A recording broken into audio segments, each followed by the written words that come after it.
audiences. The views and opinions expressed are those of the panelists and do not reflect in any way those of the podcast partners, sponsors, or affiliates. Enjoy. Hi, this is Michael Buffer, and you're listening to the Voice of the People. Let's get ready for Boxing Voice. Hey, Daddy, this is Dollar Beat. BoxingVoice.com. No matter what nobody say, man, spirit, can't nobody fuck with me, man. You know, I can't be fucked with, you know. Dollar D Beyonce Productions. Whether you pay to see me win or you pay to see me lose, you're gonna pay. Fuck it, your kids still gotta eat. I don't have to watch, you know, any footage of a fighter. I mean, because I'm Floyd Mayweather, everybody gotta watch me. I knew eventually I was gonna have to fight Oscar though. I feel like he was straight up and down, no special effects. BoxingVoice.com. How can Canelo have the biggest deal? Your deal is for $300 million, and I made $350 million just in one fight. And you're fighting on the app. BoxingVoice.com. I'm a king, okay? I eat a feast. Every time I eat a feast. And when I get up from the table, I don't give a fuck who get the leftovers. At the end of the day, follow my green print. Dollar D Beyonce Productions. BoxingVoice.com. Good morning, TBV. It's Monday, ladies and gentlemen. Get up out that bed and get your butt to work. It is time to put it in. TBV is rocking out with you early in the morning. It's 9 a.m. on the East Coast, 6 a.m. on the West. And we're here to talk some boxing. September 7th. Who's on the docket? Looking like we got heavyweight Cassius Chaney on the docket for the day. So perfect fitting as we're going to be discussing the heavyweight division being abolished by the WBC and the one at the helm, the committee member that's been appointed to come up with this new division in the heavyweight division. And so far, it's been tagged the Super Cruiserweight division, a weight that limits at 220 pounds. Then the heavyweight division will begin at 220 plus. Tony Bellew of the United Kingdom was appointed as the chairman and the committee board member in charge of getting this off the ground. Remember, we had Don Majeski on, whose idea it was. Tony is now suggesting that maybe Deontay Wilder, who in his eyes seems to be too small for the super heavyweight in Tyson Fury, maybe Wilder should fight for a vacant belt versus Usyk in the super cruiserweight division. Listen, not too long ago, this was just talk. I have no clue how real this is now, but I'm not happy.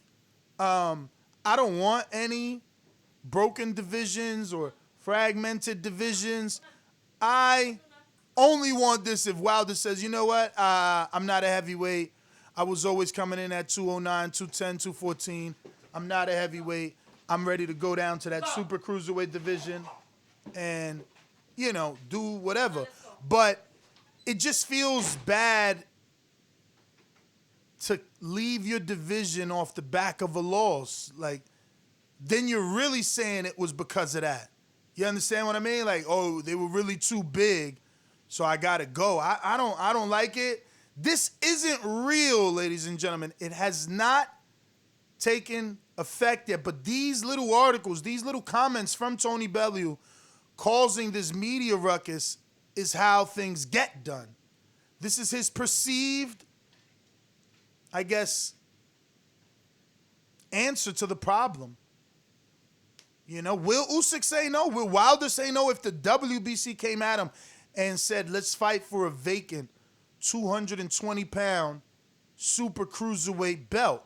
Maybe Wilder, based off what I know of Wilder, maybe Wilder would be like, hell no, I'm not fighting in this division. You know, y'all just trying to make it look like I needed this division. But if he could be convinced, I don't know if you guys like it. I do not. You know, I'm old enough to never have heard of a super cruiserweight, so I don't want it. But Mario Ski Fuego Ski, what up in Corpus Christi? Up? It is nice and hot this morning. Sucks, and we can't use our pool still. So What? that's some bullshit. You mean the community pool or the house pool? Yeah, the community pool. Oh, I was No, about we ain't to got say. no pool. We didn't grow up no pool. I wish that would have been nice. But yeah, look, it's one of those things where I don't know. I guess am I in favor of it? No, I never wanted the division. It just takes all the I guess like implications out of it. You always think of heavyweight. I used to think like, okay, they would call Mike Tyson the baddest man in the planet because he legit is the baddest man in the planet. Like this is the only place where you're fighting, right? So if the biggest guy is winning like Mike Tyson, then that makes him the baddest man on the planet. It's the same thing here where everything after 200, because it's such a huge weight gap, it's like that person has to be the baddest man on the planet. Taking away these 25 pounds, it takes away from a lot of guys. I also don't know what it does in weight camps. Like, are guys going to have to be eating on the scale, walking up with shit. Like, I don't know what it does yet. We don't have enough information about it for me to get behind it. But is it something I would love to see though? Just the fights themselves, absolutely. If this is how it would have to be done for me to get an Usyk, Wilder, Usyk, AJ, whatever, then I'm okay with that. I mean, I lived through the era of catch weights, right? With Pacquiao. I lived through that era. What's so different about this compared to catch weights? I really don't think that there is a huge difference. But I don't know. Ultimately, we're going to have to see how it comes. Just like the franchise belt. Didn't want that. We got it now. And we're waiting and seeing how it goes. Is this going to have any sort of real illustrious feeling? Are we going to treat this like it's an actual title belt the way that we do the welterweight division and the heavyweight division? I don't know. Right now it doesn't feel real, so I can't gauge it like factually or correctly, I guess. But I don't know. I just don't want it. I don't want to see it. Yeah, I'm with you, man. I'm accepting this with all negative energy. For Wilder, if he happens to listen to the show, listen, champ, don't do it. Now, if the money's right and it's something that you think is the right decision for your career, okay. But I'm telling you, people are going to say that you got ran out of the division by Fury. Straight, say simple. His haters will say the WBC protected Wilder so much when they finally put him in the fight, they made a new division for him. That's what they're going to say. That's what they're going to say because I've been here long enough to hear every negative Wilder slur and statement that there is to make. And I know that there is no, like I said, man, there's no room for negotiation when it comes to Wilder. He's either the greatest or the worst.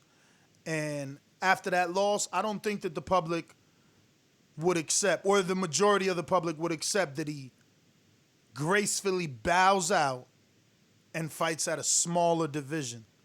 That's almost like destroying his freaking ego.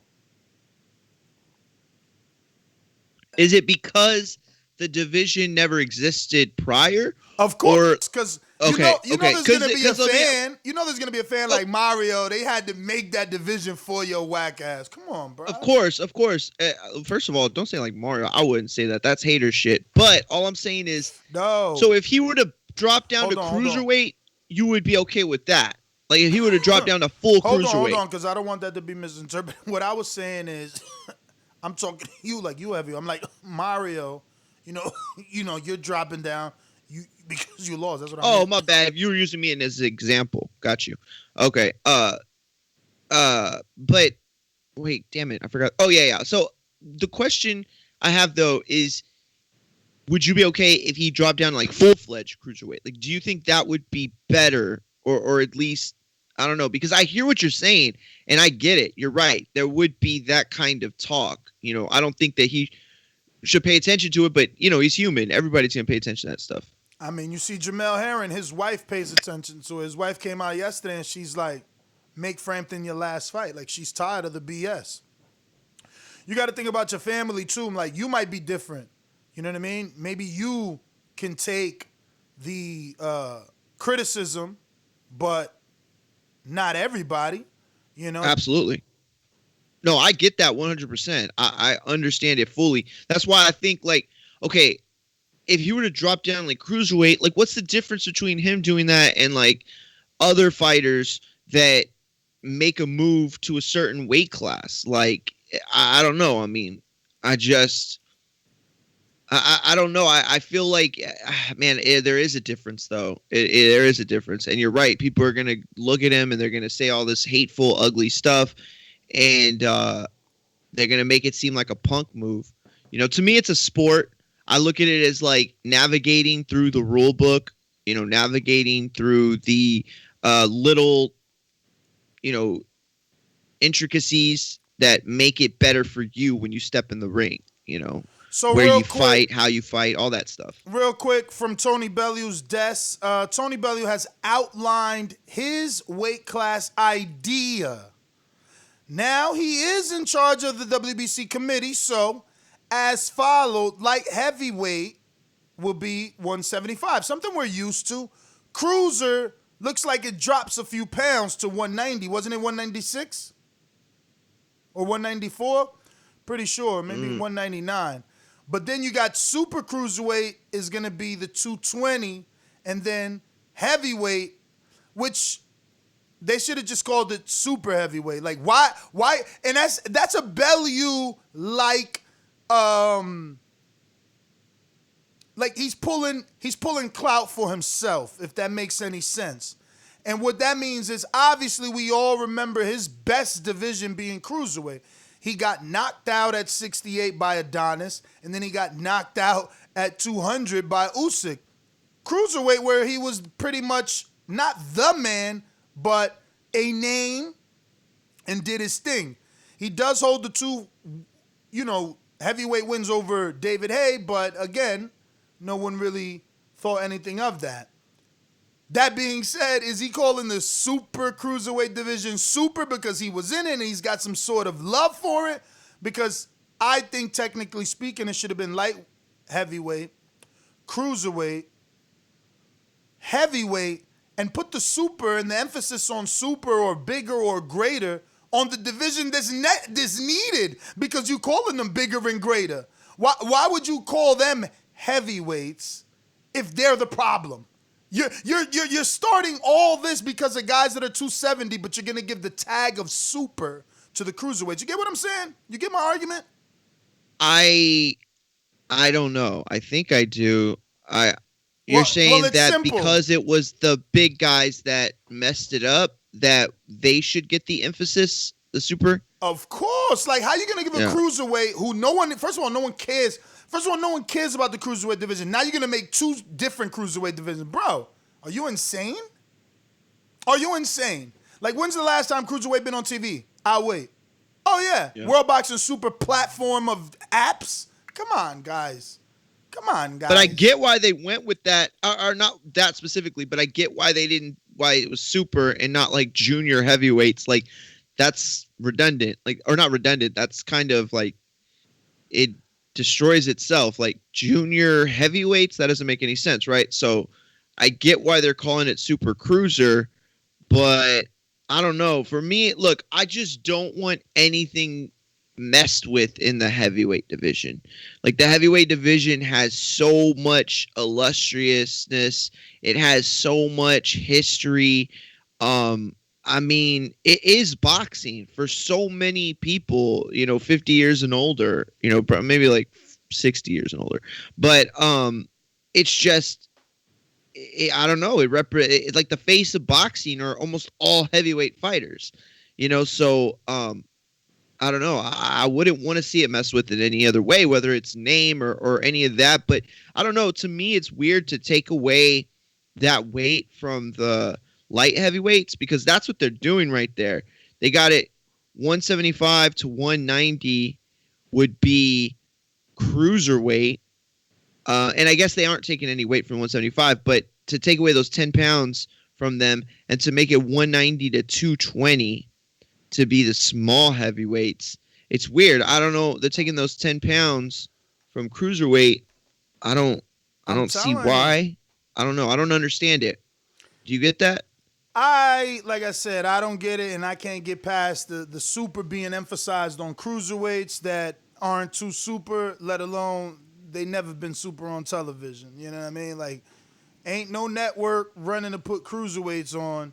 You know, I think HBO was the last, and that's because they had Usyk. You know what I mean? When you got a darling, you have to flaunt your darling. But, you know, look. Yeah, man, that's a great point. I didn't even think of that. They would do it such a huge disservice, right? If they were to call it super cruiserweight. Like, nobody puts the cruiserweights on now. You're not going to add super to it, and all of a sudden people, oh man, well, I don't know, they're super now. Let's get them on. Like, it's just not going to work that way. I don't know.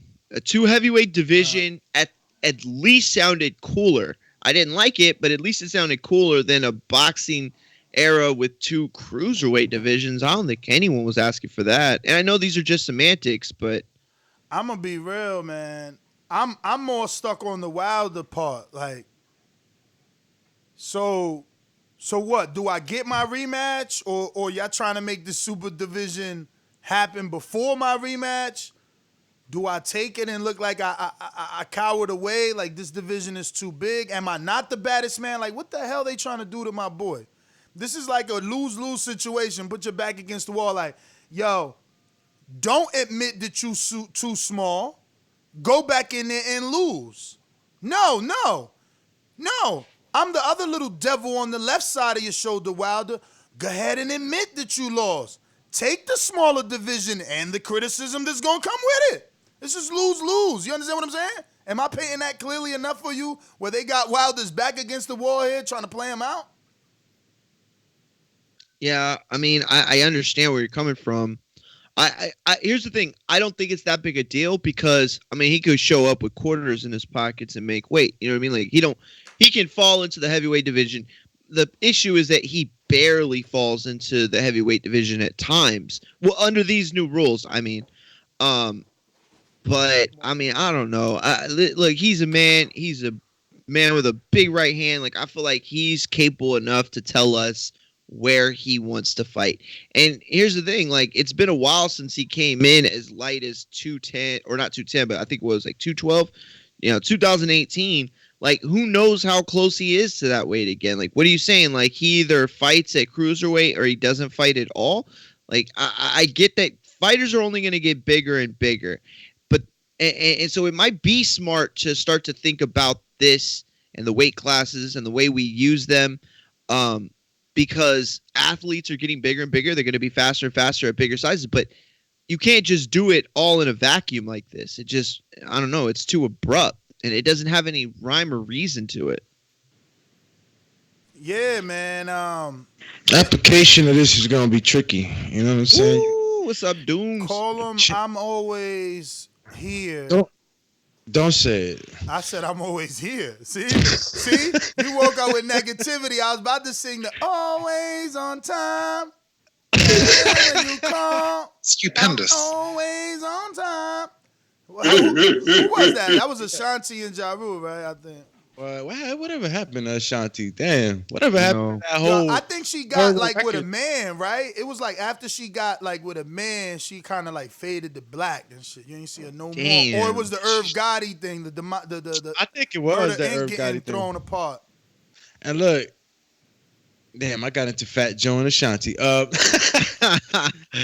Well, you a fake heavyweight. You know what I'm saying? This fits you perfectly. Like you 240 because you want to be lazy. So when you do get in shape, you 220 and you're really not a heavyweight because you're 5'10". So this works for you, or does it not? Nah, and that's what I just was saying. Like, it's gonna be hard to apply that because like you got guys like Deontay Wilder that their body compositions allow them to get away with, being 215 in that big huge division. Why? Because his arm reach, he's tall, his shoulders are really really wide. Like when you stand in front of Wilder, you'll see that he's not this big muscly looking guy, or heavy looking guy, but when you take a look at him and when you see him in the ring, he's just as big as these other guys. He's not built 6 feet tall and weighing that much. But then again, you got guys like Andy Ruiz, right? Body composition will tell you, okay, look at this guy. He's out of shape. Well, guess what? He can fight 12 rounds when he's not in shape. And he showed us that with AJ. And he can hit hard. So, like, how do I say no to a guy that,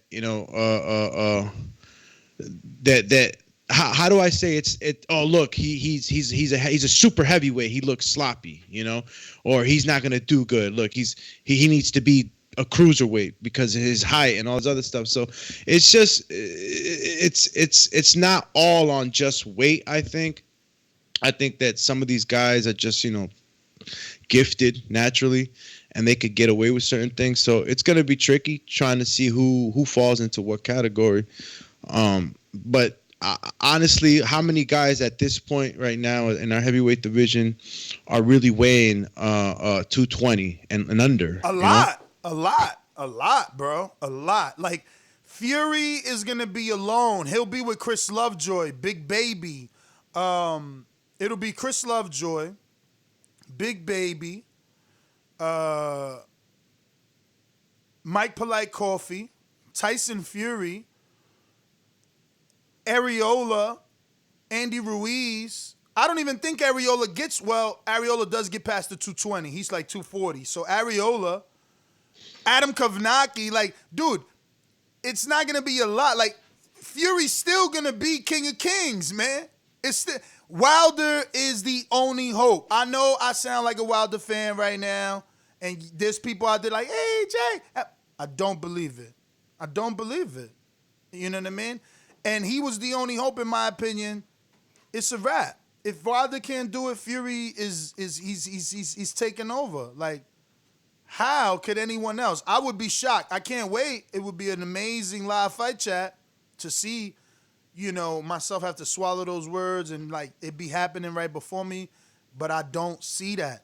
Fury's waist movement, like, bro, he be on the ropes giving people rope-a-dope. Like, he just does what other heavyweights can't do. I always thought it was going to be Wilder's power that would be the nullifier, but I don't know, man. This is weird and good. We do got Cassius Chaney. Let me see, did he send me his username? There you go. All right, so that was him. I was trying to add a little bit earlier ago. Well, while I get to that, did you read any of the super chatties? We did not. We had not yet. They've been waiting on you. All right. Well, I'm going to read one because I don't got all of them visible. First one's coming in from Jarrett Lloyd. These judges tried to rob Ugas, shaking my head. I hope they have some fair judges when the big fights happen. Yeah, that 117 to 111 or some bullshit? Oh, man, it was like 9 It was to ridiculous. 3, and then the other one was like 9 to, I don't remember. Yeah, one of the... like 9 to 3. One of them. One of the judges really had me like, hey, what happened?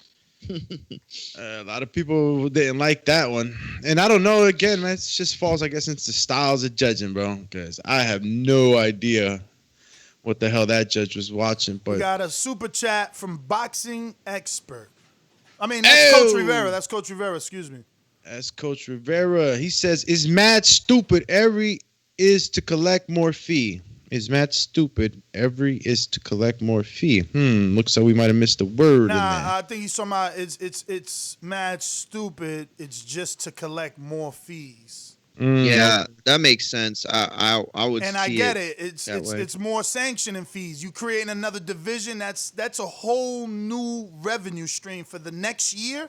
Like, that's something you put on your taxes that wasn't there. You understand what I'm saying? Every sanctioning fee from this new cruiserweight, it's just like an entirely new revenue stream. So I get what he's saying, because believe it, there is minimum 3% being taken for these fights from the sanctioning body. Wow, I didn't even think about that. You know, that money makes the world go Champ, round, they say. My man said AJ craps on Wilder. If that were true, AJ wouldn't be known as the only heavyweight known to man that sends out flat fees, bruh. You know, we fast forward 2 years from AJ's horrible negotiation tactics and Fury and really every other real star in boxing showed you how to negotiate. You understand? Like we're 2 years removed from that fiasco. If you still believing in that, then I mean, you know, what could you do, right? Well, Coach maybe- Myers on the maybe super you're a chat says, donkey. Cassius Chaney, triple fire emoji, Connecticut, stand up. Yeah, That's Chaney- right, Cassius from CT. Oh, is he on? Because he said he just joined. Let me double check. Nah, I don't see him plugged in just yet. He was logging in. I'm calling him. All right. Sounded like you was about to spit a It rap. did, right? That's what I thought. Yo, after I said, damn, that could have been a bars. Like, yo, he was logging in. I'm calling him. Huh? Yeah. Tony Bellew with his fat divisions. That didn't work. I get it. Oh, Yo, that what's was up hilarious. with Chaney, bruh? He said last time I just joined in. All right, so He's probably in the back call, man. Yeah, that's what I was about to say. He's probably in the Nah. back call getting Yo, lit up. the chance be ending up in the back call and shit. Like, what the? you guys got to treat them Where? right over there, man. Y'all be getting treated. Look at Chris Lovejoy. This is the super heavyweight division. Look at my man's. Yo, as soon as I go to my IG, and look, Mac Truck will be in the super heavyweight division. This don't make no Oh yeah, sense, man. Mac just won his fight. Congratulations to Mac. Mac Truck. Mac But Truck. all right, so I was about to go to my IG and check what's going on with Cassius Chaney. Yo, and again, broski, like I didn't even think about the extra money they're gonna be getting on this. Bruh, That's sanctioning whole- fees. That's a whole nother open book right there. They're probably not even gonna be. They're gonna be like, if you could support it with the science, we'll run with it. Yeah. I mean, look, one of the questions that we asked, what was it, my man, Majik? What was his name? Majewski, my man who came in and Yes, talked about Don. Don Majewski, right? Yes. When Don came on, my main concerning question to him was that, can we fill up that super heavyweight division? Is there enough guys weighing at that weight, or we could make good fights? And he, he said that maybe yes, maybe no. And now that Ness is telling me that there's a lot of guys. I mean, I don't know how many guys you need, or how many guys fill up that division, that heavyweight division now. If there's like 2,000 guys in the heavyweight division ranked, is there 1,000? What are we going to get when we split them? If there's 1,000 right now without the rule, or split into two heavyweight divisions, how much fighters do we end up? And is it still a good amount? If it's still a good amount and we can make good matchups, and a guy that's weighing 220, if he wanted to be great, right, he could always just step up and weight, man. And if he feels like a guy like Andy Ruiz, Andy Ruiz, obviously, I don't think he's been 220 in like God knows how long. But a guy that's 220 and it feels like he can move up to the super heavyweight or the heavyweight division, can still do so. They can still put on the weight and move up there. Yo, somebody said though in the chat, and I'm not gonna lie, I kind of was like, yeah, I agree. He said, yo, it would be dope for Wilder to drop down just to put a spotlight on that division. Man, get out of here. And I knew you were going to not like it, but here's the thing. I'm not saying I fully agree, because that's not a good enough reason for me to suggest somebody go down to a division. Like, that's kind of, whatever. But it would be cool to see the cruiserweights get some love. Like, that's the whole reason for this, is because nobody puts the cruiserweights on TV. Usyk doesn't want to. He wouldn't have wanted to just jump to heavyweight for no reason. Like, he jumped because he wanted to start getting the spotlight, the real spotlight, the worldwide spotlight. You know what I'm saying? He wants the chance to fight, in New York and LA and Vegas, and have the bright lights on him that the heavyweight division brings. Good Morning America, Good Morning London, like all across coast to coast. all around the world. That's why they do this. And if the cruiserweights had more attention on them, it wouldn't be a thing where cruiserweights are flocking to the heavyweight division. And this wouldn't be necessary. But unfortunately, people just don't take to the cruiserweights. I don't know if they ever did. Let me tell you something. Ain't nobody 220 and under beating Wilder. That's what I'm saying. I think he would run the division. No, he's gonna run it. He's gonna run it. I think he would run it. I mean, I just don't see anybody at that weight. I mean, you would have to be a very special specimen. You know what I mean? Because that's what Wilder is. So at 220, that's when you start to kind of wonder, right? Like body composition. It's not just about the weight, right? Because guy like Wilder, the way he towers over people, his length and the power that he carries, he carries the power of a 300-pound man. So he would just be destroying guys at that weight. And then who knows? We probably wouldn't even. Sometimes boxing fans are so fickle, man. They won't even give you credit. Oh, look, he was knocking out the big guys. He couldn't handle them, so he went down. And look at him now. It's like they say all that ugly shit. It's like always now when I think about shit, I always see a forecast of caca coming through. You know what I'm saying? Bro, that's how I swear to God, that's exactly how I see it. It's like I'm looking at the weekly forecast shit. Whatever I say, it's good. those Twitter devils are out. Yeah, like. You're absolutely right. That's exactly how I see it. And I don't want to make it sound like I'm saying, I want to see Wilder go down. Like, it's not about Wilder. It's about somebody who can actually make the weight and is polarizing, popular. Somebody people would want to see. Unfortunately, the Kaunakis of the world, the Usyks, they're not that. You know what I'm saying? So they don't have the they have the skills that Wilder has, but they don't have or not the skill, but they have that world level, but they don't have the popularity. You know what I'm saying? And then you look at guys like AJ Fury, they have the popularity, but they don't have the ability to drop down. So Wilder just kind of fits, and it's like unfortunate for him, but at the same time, it's not, because he should be able to do whatever he wants. You know what I'm saying? Like, if he wants to fight a man that's 270 pounds and he's 210, I think he understands all the risk. You know what I'm saying? Like, I think he understands the risk in it. As far as for him, I mean, especially him going up against Tyson Fury now, and who knows, man? There's just gonna how long he's gonna be around, who knows too, right? But the guys are not getting smaller; the guys are getting bigger. So I'm not too against it, with them making this. Now that I'm thinking about it, guys are just looking bigger, and man, I'm surprised to hear you say that. I just figure, like, doesn't it feel like big government type stuff? And I'm not even getting into that stuff. Like, I'm not saying I'm not saying what I am politically. All I'm saying is, like, I don't know. It's just more sanctioning, more people telling a fighter what to do. Is it really more money though? Aren't they already paying sanctioning fees? So, like, when they split the division, is it like, now I got to pay new sanctioning fees for this? Oh, yeah, that's a good point. Or do we wait for the next year? I know there's going to be because there would be in one of the divisions paying sanctioning fees. Exactly. So it's going to be no, not necessarily, because think about it. There can only be so many people in the top 10, right? So now you're bringing in other fighters to fill up a top 10 that create your sanction, that create this. You know what I'm saying? Like, or top 15 or whatever. So there would be other fighters ranked that wouldn't necessarily be ranked in one class or the other. You know what I'm saying? I see what you're saying. Real quick, boxing expert. He says, sorry, but I just seen Mr. Snickerdoodle beat Mario. Oh, they're talking about Enrique. Yeah, Mario lost his belt this week. We ain't talking about that. Hey, it's the champ, just in time. What's up? Yeah, what up? I had to do I had just made a new account, so I'm good now. Oh man, we sent you to Silicon Valley for that one. You got the. Yeah, man, it was tough, man. Do you have an iPhone?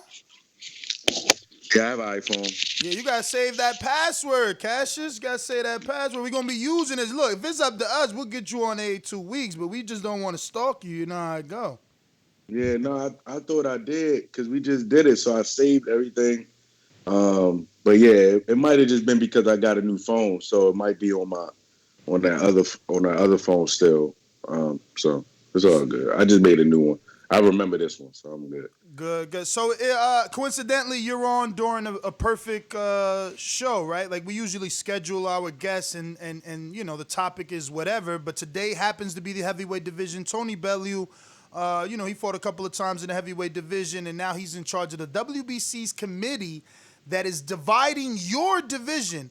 And I'm gonna go ahead and show you my side of the street that I'm on with this, because it's like I feel like they're stealing glory from you. Now they're separating Wilder, and anyone that's 220 pounds and below, they go to quote-unquote super cruiserweight, as if anyone cares about cruiser to give them the title super, and then all of a sudden everything above 220 is going to be regular heavyweight. So, like, what side of the street are you? I'm going to have to Google to see what weight you've been coming in at, but are you a heavyweight or a super cruiserweight if this ever comes to fruition? So super cruiserweight 200 and below? 220 and below. 20 and below. Oh, 220 and below. Yeah, I ain't even hear that, but I'll be a heavyweight because making 220, that'd be tough for me to make. That'd be kind of 220 would be tough. If it was like 230, I think I could pull it off. But 220, but I don't really see I don't see the difference after 200. Like after 200, you still a heavyweight. I mean, it's some strong 200s in there. Maybe the height differential matters, but yes, I don't know. That's silly to me. That's how I saw it too. It's just like a height thing. The height. I'm not. Am I wrong about you already sparring Fury? Yeah, I've worked with Fury. Yeah, I worked with Tyson Fury. So, being as though that you did spar him, you don't feel he's in a division of his own? Because it seems like after the Wilder Fury fight, all of a sudden, and that's why if I'm Wilder, I don't take this, because it's like, oh, you making a division for me? He beat me that bad that I need my own division? Like, because they even saying they're suggesting Wilder versus Usyk for a vacant title in this new super cruiserweight. Oh, I don't like it, man. Wilder was my champ, and now it feels like they don't even want to see him get back to that glory. And it's like, yo, let's make a division. He's too small. It's like a lot of excuses going on. How are you interpreting all this? The first person I thought about was the Usyk thing. I thought it was more for like, when you just mentioned it, I thought, hey, it might be because Usyk is a cruiserweight and he's a guy that really might not be able to put on a he's that big, like he's not like a sturdy, like strong person, you know? He just tall. He's taller than Wilder by a little bit, but yeah, it's interesting, man. I didn't even hear about that. So I think it's a little silly, to be honest, but you still got to fight a 6'7" guy if you're Usyk that was knocking out big guys. So it's interesting. Word, definitely. So talk about real quick your last fight. You were just out there like a week ago or maybe a little less. You fought Chauncey Welliver, who had over 70 fights and weighed in at 378 pounds. Yeah, I mean, they got to make a weight class for him. I mean, they got to make a weight class for him. But for only him. But yeah, I mean, yeah, I felt like I could have did a lot better. This is probably like the first fight that I really said, oh, okay, I kind of understand what being a heavyweight is, not because of his weight, but because he was taking some shots that I normally will like knock guys down with. Yeah, and Herman, we talked before the fight, and part of it was because I haven't fought since November, so I was real amped up. And he told me, he said, man, Chauncey been around. He's going to be there. You know, just take your time. Just use your jab. And I'm not going to lie. In my head, I was like, man, I'm going to knock him out. Like, he 380. I'm like, 380? Nah, he can't take it. Nah. And sure enough, he was like doing that little George Foreman thing. And like, yeah, he durable. And I could see why. I mean, he's one of those guys that like early guys may not want to fight because he can make it ugly and still find a way to go the distance. Like, he can do them rounds, like 70 fights or 1,000 rounds, whatever he got. He can do rounds, and it's weird to see his body type like that. You know, I was really interested in that fight, and then even more happy that you got the stoppage, because you put yourself in a league with not too many others. Only, I think, 2 other people got the stoppage over him. And before you, he was scheduled to fight Chris Lovejoy, who's another heavyweight that we know. He's out of L.A., Long Beach, but he's a dude that went to Mexico and built himself up. So we was waiting. Everybody's waiting for like an opponent. And no, Chauncey isn't that guy, but that would have been the closest thing to anything as a live body. And they were scheduled to fight, and somehow you got the fight. So, yeah, it put all the attention on that and how you would do, and obviously the barometer there. Have you heard of Lovejoy? Because you smiled. I seen you smirking. Yeah, I heard of him, man. I don't know him, but I heard of him. I know what he's done. I think he's supposed to fight Trevor Bryan. I don't know if that's out yet, but yeah, I think he's supposed to fight Trevor Bryan from what he told That's me. the rumor, Trevor but came down to the gym and spar. It's the rumor, but it ain't really get done or official yet. Yeah, it's rumor. Trevor came to the gym to spar like the week before I was supposed to fight, so he helped me, and I was obviously I'm helping him, and that's what they mentioned, that it was supposed to be Lovejoy, but Bro, I don't know if it's gonna happen. You need to get a book deal, man. I don't think anybody's ever met Trevor, man. You the first dude to see Trevor, and you got to work with him. Everybody trying to find footage on him. How do he do? Is he decent? Because he like this WBA interim for like 5 years, and I've never seen him box. Have you ever seen him? Really? Have you seen him on TV? I've never seen him on TV, ever. I ain't never even seen him on an undercard. I've only seen him on YouTube. He's with Don King, so Yeah. He's cool. He a cool dude. Yeah. How was that work though? I've known him for a while. It was good. It was solid. He was working his way in shape. And I already had sparred 6 rounds before. Then he was supposed to spar Carlos Negron, and then Carlos kind of like overtrained, tweaked the shoulder a little bit. So then I got in and finished I finished 6 with him. So I did like 14 rounds that day. He had did 10. So it was good sparring for everybody, Yeah, he was cool, He's been around a long time, man. Your 14 was broke up though, right? Like you ain't go 14 straight. You did like 6 with him, then you sat out while somebody else did something with him, then you jumped back in, or you went 14 straight?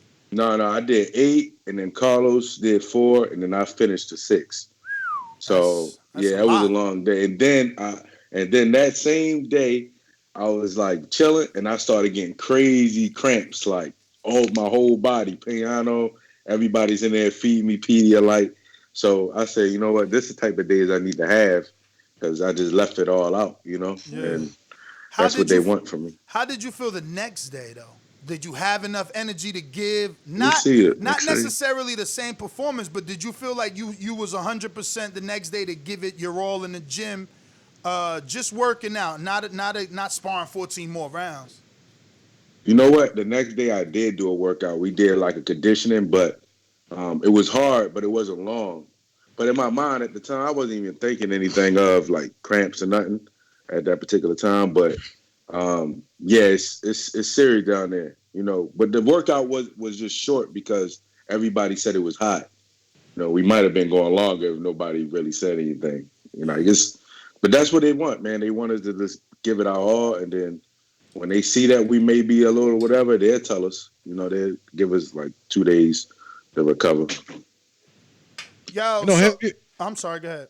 No, we always talk about the running game, the road work for the heavyweights. You know what I'm saying, and how much you really need it. Sometimes the heavyweights feel like they don't need it too much. They can substitute for other things. How does Cassius Chaney work his road work? Does he like road work? Does he include it into his camp, or does he have maybe something else? I do it, but I honestly don't. I don't feel the same from doing it versus me going to swim long and doing sprints. I just feel like strong when I swim. You know what I'm saying? Versus when I just run, I feel like my legs. I've been doing it since it's like people that box, right? They've been doing it since they was a kid, so they got natural hip twitch and stuff like that. For me, I've been playing basketball since I was a kid, so I got natural spring, and when I lose it, I know that I don't have it in my legs when I go spar, So I think it's a sweet science, man. It's really like figuring out what worked for you. That's right. It's hard. I do run but I'm not gonna lie, I don't like it. You know, I don't feel the same. So we have to run, but they're working on me and figuring out like what works for me. What does like Ortiz runs a lot. He can run. So. Cassius, being as though that you come from that basketball background, do you implement or have you stopped altogether suicides? Nah, I ain't never liked suicides. No, because those are like sprints, but it's also like running and it's shorter. So I thought maybe since you're from basketball, that's probably what you do more of. Would that help for boxing? Yeah, it's actually take that back. We do it, but it's not in the form of in the gym. So we do like a suicide drill, like it's cones. So we sprint to the cone, get it, and we race each other. So I might be racing Piano. You know, we did it together, like all together as a team, which was cool. So yeah, that kind of helps because you're not actually in the gym trying to beat a time. I'm trying to beat you, the person. You know what I mean? So yeah, we actually do that. That's cool. That's cool. Yeah. You mentioned Ortiz likes to run, and you know it's like an ongoing thing in the heavyweight division. You know, he's one of those guys that doesn't get the opportunity. You know, his only opportunities have come to Wilder. But man, I don't like this fight announcement. Scott Alexander, really? Come on, tell me the energy in the gym is the same too. Like we don't like it either, but it is what it is. Come on, champ. It's more like, you know, I honestly thought Scott would be like a guy that I was going to probably face. Exactly. But I also, like, in Ortiz's case, right, he's not really a guy that people want to fight. It's like, he's not really a guy. You got to look at it. It took Wilder to give him a fight twice. You know what I'm saying? And Ortiz was at a different age.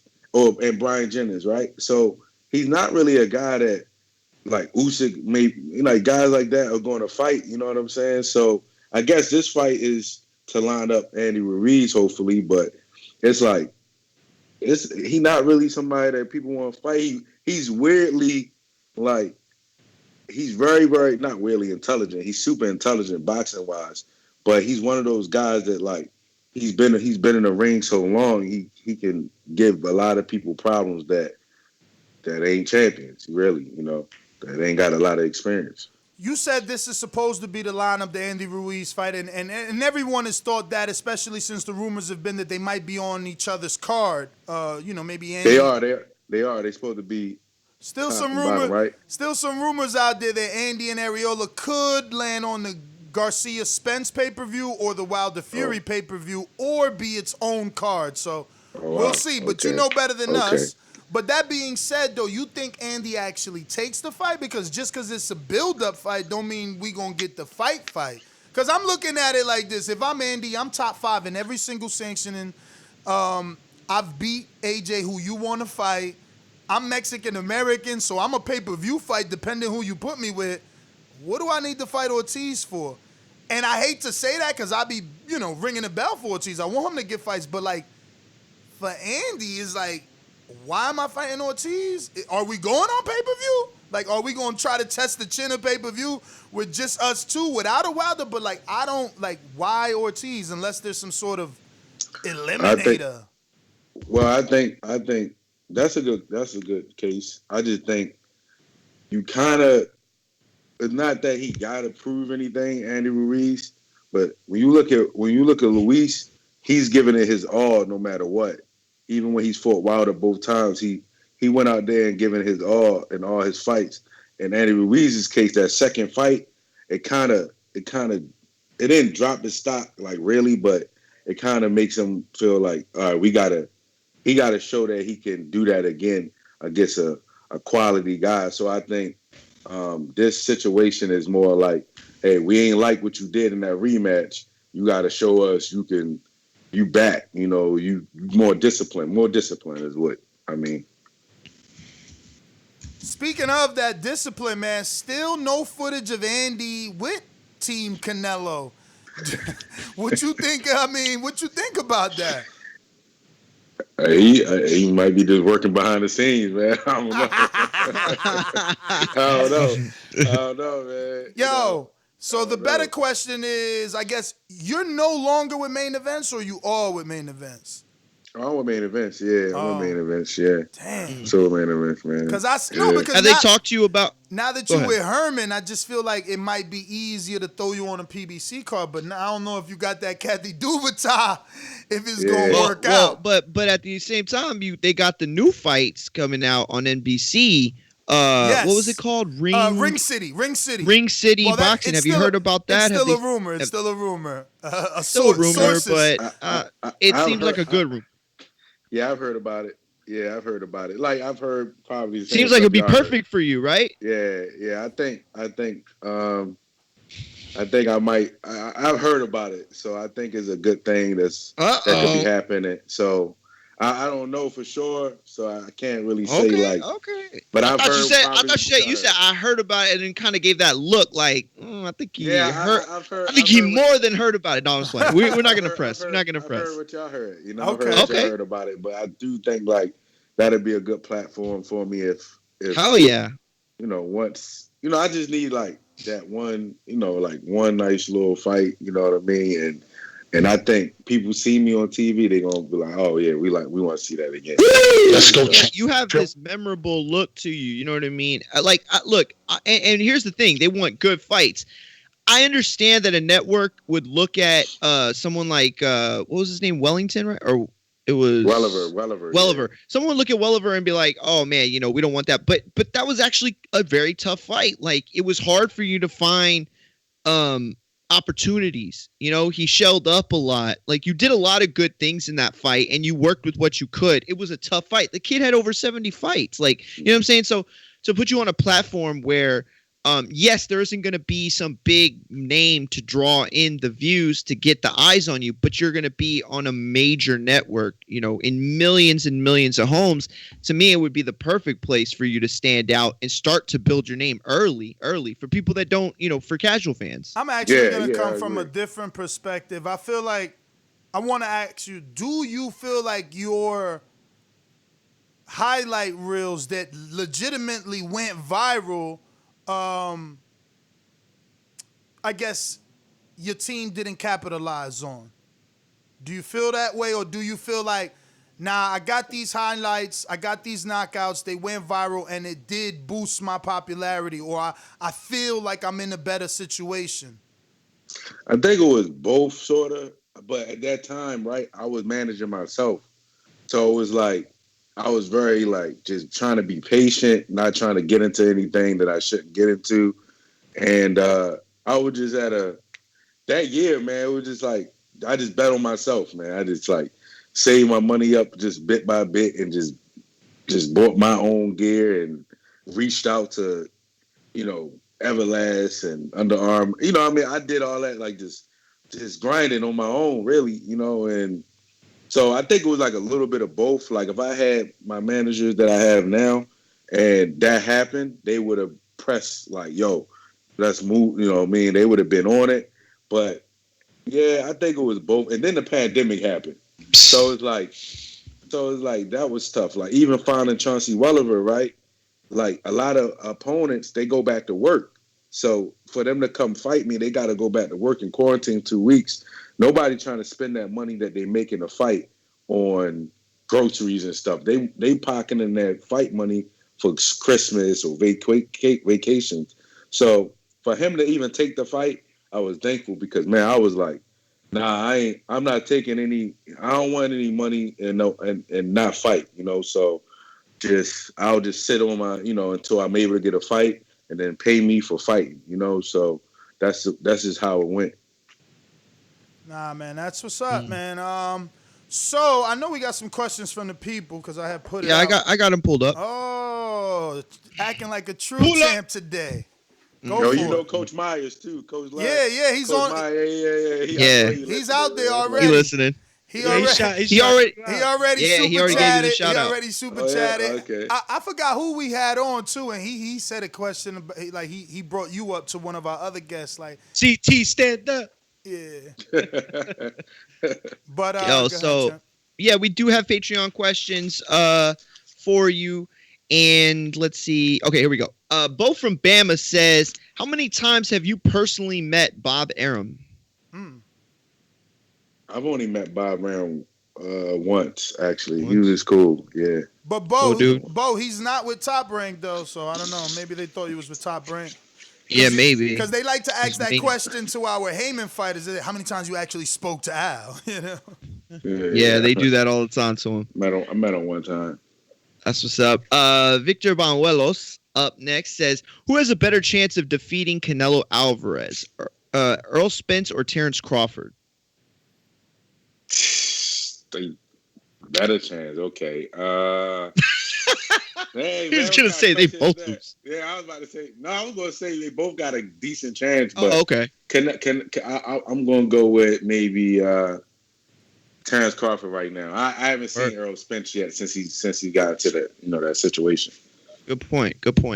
Next one coming from Grace. What you think about that though? He just recently tweeted out, coming out the gym, like a picture of him coming out the gym with him, Jamel Charlo, Derek James. The caption was like, "Keep doubting me," and obviously he's talking about the fact that people are skeptical because he's coming back into an elite level welterweight fight after that Ferrari accident.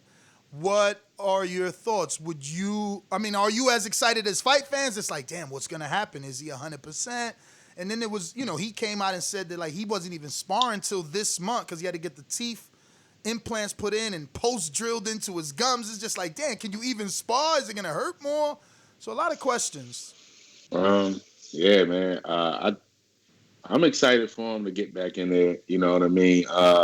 Just to see, like, really, I'm impressed that he's taking a fight like this and getting back in there. And I like Danny Garcia a lot. So I'm hoping that it's just a good fight. You know what I mean? I just want to see if he back. I personally probably would be like, I don't know, but when you already made it, like you're a champ and made it, it's easy to make that type of decision one way or another. You know what I mean? To get back in there. So let me ask you something that I don't even think we've talked about on the show, but does Danny get the credit since Earl still hasn't fought Terrence, right? And there's this argument about who's the number one welterweight. And when you look at the Terrence Crawford side, he's gone up multiple divisions. So in a totality, he's kind of the guy that's done a little bit more. So if Earl gets in there with Danny, who's already perceived to be like the guy that hasn't won the big fight and loses to Danny, will they try to diminish Earl on Danny's resume? Saying, oh, you beat him after the accident. He wasn't as good as we thought. Crawford is now the number one welterweight, not you, even though you beat the two belt holder, but we never knew what he was. You know what I mean? Like, that's the way boxing works. It's so tricky. I think some will. You know what I mean? I think, some definitely will. I think some of that is just how it is with PBC fighters, man. Like, they like some of the media goes after them. You know what I'm saying? So, it's gonna be people that say Danny beat him after the accident or Earl Spence wasn't. Yeah, that's gonna happen. But it's part of the game. Word. Coming from the next one would be Brandon Maurice. He says, "How do you remain focused when training in Miami? Lots of potential distractions." Smiley face emoji. Yeah, we're in quarantine, so I'm good. You know what I mean? I know Miami is a lot and I don't like the heat. So I went to the barbershop one day and I said, man, I don't know how people want to hang out in Miami in this heat. It's too hot for me to just be sitting there after you train and then you want to go out and it's too much for me. So I train and I go back in my room and I come back out to train. Ain't really nothing to do. Word. Yeah, I feel you. I live in South Texas, so this whole quarantine changes everything anyway, man. Definitely. Yeah, for sure. Next one's coming from James Valdez from San Antonio, Texas. Says, first of all, thanks for coming on the show with us, boxing fans. Champ, your first round TKO win, sending Joel Claudel through the ring ropes is classic. My question is, what is your take on the recent talk of creating a super heavy division? And you kind of spoke on it, but if you want to elaborate on anything else, you can go ahead and do so. I just think it's kind of silly, you know what I mean? But 220, that's basically a heavyweight. I mean, if you wanted to do 210, I guess, but 220, you basically a super heavyweight. Klitschko probably could have made 220 if he, really wanted to. He had a lean frame. So I think it's just interesting, but it gives guys that don't really put on mass a chance, I guess, to be champion. Cassius, let me ask you, are you at all bothered that a guy that only had 2 heavyweight fights is in charge of this new heavyweight division? Or should it be like a real heavyweight that knows heavyweights decides where the future of the heavyweight division goes, right? I mean, I don't know. Yeah, that's interesting too, because it's so even with that, right? You talking about Tony Bellew, right? Yeah. This is the thing. Tony Bellew has made plenty of money, but there are heavyweights. There are current old school heavyweights right now that's struggling that could do that job. You know what I mean? That could be given a job like that to, the Riddick Bowes, whoever. There's guys out there that would probably be interested in doing a job like that for the heavyweight division that could probably do it. You know what I mean? So I think it's a little weird that a guy, he only had 2 fights, but maybe I don't know what the idea behind that is. Word, yeah. I'm with you, champ. I'm with you. Yeah. Next was coming in from Coach Myers. Says, "What's up, champ? What's up? Connecticut in the building." But what really happened during camp in England between Nicholas Asbury and Tyson Fury? Asbury stated. Asbury stated Fury had tainted gloves. Asbury also quoted, "Ask Cassius Chaney, he was dead." Any comment? Nah, look. I was not. So that whole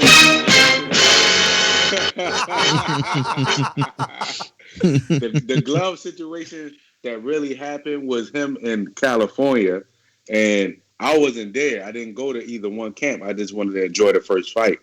But in England, the only thing Tyson did that I thought was like different, he sparred without laces in his glove. So they were like winning. They were, the winning gloves are very padded in the front. So what he would do is he would, instead of laces, he'd get them tape tight.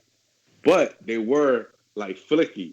You know what I'm saying? He don't put them he don't put his hand all the way in there. You know what I mean? He got his hand a little bit and he just flicky, but it wasn't anything that I was 4 fights in. So I'm like, it's not hard. It's nothing hard. But when he went to California, the gloves there looked a little crazy that Nick showed me. So let me ask you, and Doomy, don't get in here, all right? We've heard your side of this.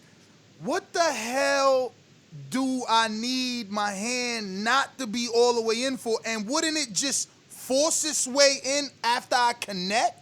Am I not just driving the glove into position when I connect with your face? Like, it's gotta, you feel me? Like, you pushing it in more, right? It ain't gonna stay with the dangliness in front of it. I mean, yeah, it can. Cause look, right? You get your wrist tape, boom, your wrist secure. So then, if you ball your fists up, if your glove not tight, right, tight, real tight, you can ball your fists up enough to at the, you know what I mean? Not all the way in there. Boom, you can ball your fists up to give you a few inches on that jab. That's all it is. So all it is an extension of the jab. Yes, but right. So if I heel hit you, you getting that from the heel. Boom. Then I could easily slide my hand back up in the glove. Right. You could easily get your hand back up in the glove. Once your gloves is taped, and this is the only thing that I don't understand why people don't just say, like, the commission is not taping your gloves on. Like, they're not the ones lacing you. Your team is tying it for you. So if I told my coach I don't want them too tight, he ain't gonna tie my gloves too tight.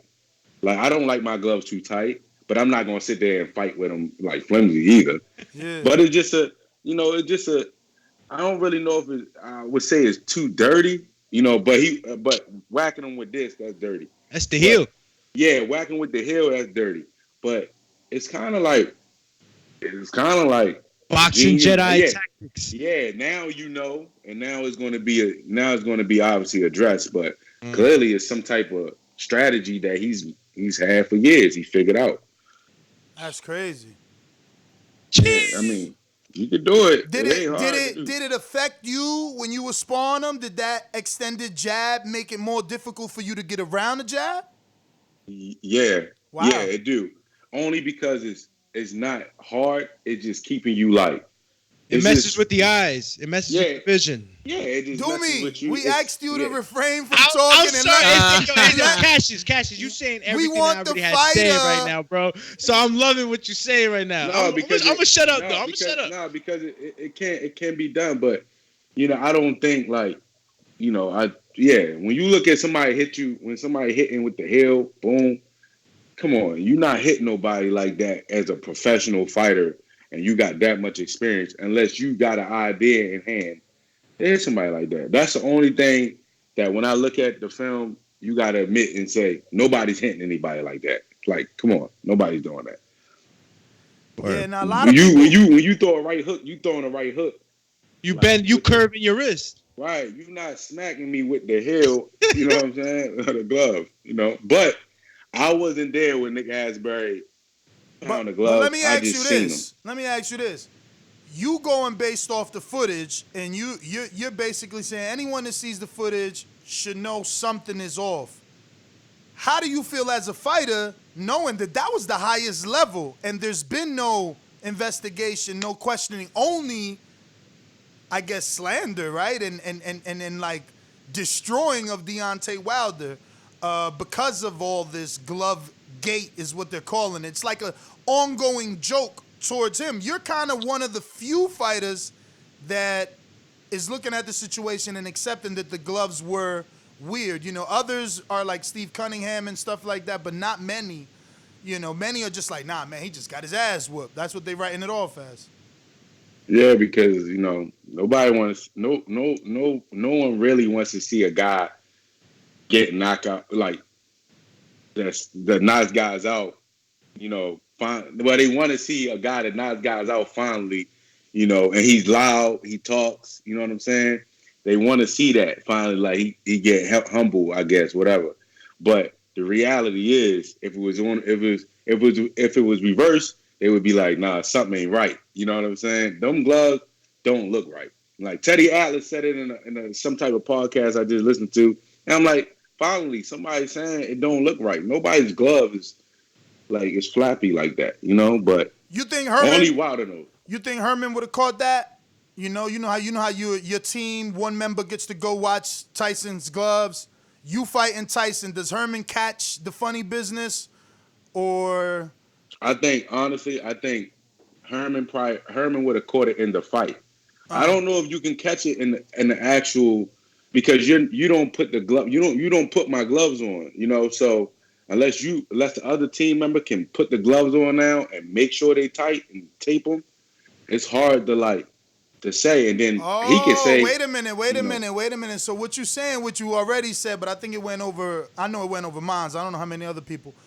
You are saying that the commission is only around for the taping of the hand, not the tying and the taping of the glove. They're around, but they don't put the glove on. They're not. So if I say I'm ready to put my gloves on, my coach puts my gloves on. I put my hand in the glove. The commission is watching, but the commission, they're not fighters. They're not gonna go and like, oh yeah, your hand in there. Oh yeah. My hand could be in there. It just may not be tight. Mm-hmm. You know what I'm saying? It may not. Hey, coach, don't tie my glove so tight. Give me a little room to shift, my hand around. Wow. And it's sometimes watch Tyson Fury, he touches his gloves, right? All day. He always pushing them in. He pushing them in like they freaking winter gloves. Yeah, you push them back in, so it's like, it's not like I said, I don't think that idea is like, okay, he been able to do it. It was kind of like, Spygate, you know what I'm saying, with the Patriots, you know what I'm saying? You ain't been able to do it, like, all right, go ahead and do it. But now it's known, it's going to be made sure that, hey, look, your hand got to be in the glove and settled, you know. But Wilder knows. I mean, he the one that got clubbed, so he obviously knows what was what. You know what I'm saying? And I wouldn't be, if I'm Wilder, I would be hot. I wouldn't even. I'd be hot. You know, I'd be upset. Now you haven't been in sparring with Fury since your 4th fight. Yeah, you know, part of that was because of Nick, man. Nick threw my name in this whole thing, and yeah, and I wasn't even there. I wasn't really there, and I didn't even have any. I understood why he was upset. So how do you know it's because of Nick? Did it get back to you like, nah, they said they don't want you because y'all talking too much, or you just feel like they ain't never called me back after Nick threw my name in it? Well, I did get invited to come out there, and then when Nick went out there this happened for the Wilder and Fury camp. I wasn't there, but when that happened, Nick, you know, was blowing it up. You know, I wasn't even involved, so you know. But his team basically like they don't want anybody out there that ain't with top rank and that probably ain't American. That's American, and I understood because you know Nick threw my name in the mix. And I wasn't even there, man. Yeah. Like, dang. Damn, you did you ever hit him up like, damn, champ, you know I'm up and coming. I needed that work. You ruining my name. What happened? Nah, I pretty much ignored it all. You know, You ain't never hit Nick up to be like, yo, stop saying my name? No, I wasn't going to go though. You know, and my situation was I wasn't going to that one anyway. I wanted to enjoy the fight on my own. Okay. And when he did show me the gloves, he showed me what y'all probably seen on YouTube with him going in the basement and all that. I said, damn, that's crazy. Like, they ain't do that to us in England. They didn't do that when we was in England. They was solid, you know? So, I don't know, man. It was... Secrets of boxing, man. Tell you, that book gonna be nice when you write it. Go ahead, Mario. Real quick before you squeeze that one in, Mario, we got a super chat for Cassius, Ben Federica. He says, "What's up, TBV? What's up, Cassius? Have you sparred David Adelaye? Will you fight him sooner or later? Who would you like to fight next?" Yo, that's an NBC fight right there. That's not NBC because he's with Frank Warren. They're gonna keep him away from Cheney. He only got like 4 fights. I just mean like how competitive, up and comer, like that's what they were going for. And I think he's asking you, did you spar because he was at the Fury camp, but he was at Fury camp for this Wilder fight. He was at So he was my roommate when we was helping Huey. Oh, wow. We really didn't spar. We kind of like drill sparred a little bit, you know what I mean? Before he was pro. But yeah, you know. Wait. I kind of know what drill spar is, but let the people know exactly what that looks like. It's almost like after we spar with Huey, he and I got in the ring and just worked on, you know, it's like skills, you know, just more like defense only, or like working the left hand, jab, whatever. Like it's not full on contact, like anything goes. You're working something very specific in sparring situations. Right. So for me, I was just getting a feel for him, you know, that type of thing. It was like we was just in camp helping Huey Fury for Pulev. So did you make it a thing to watch his last fight a couple weeks ago or nah?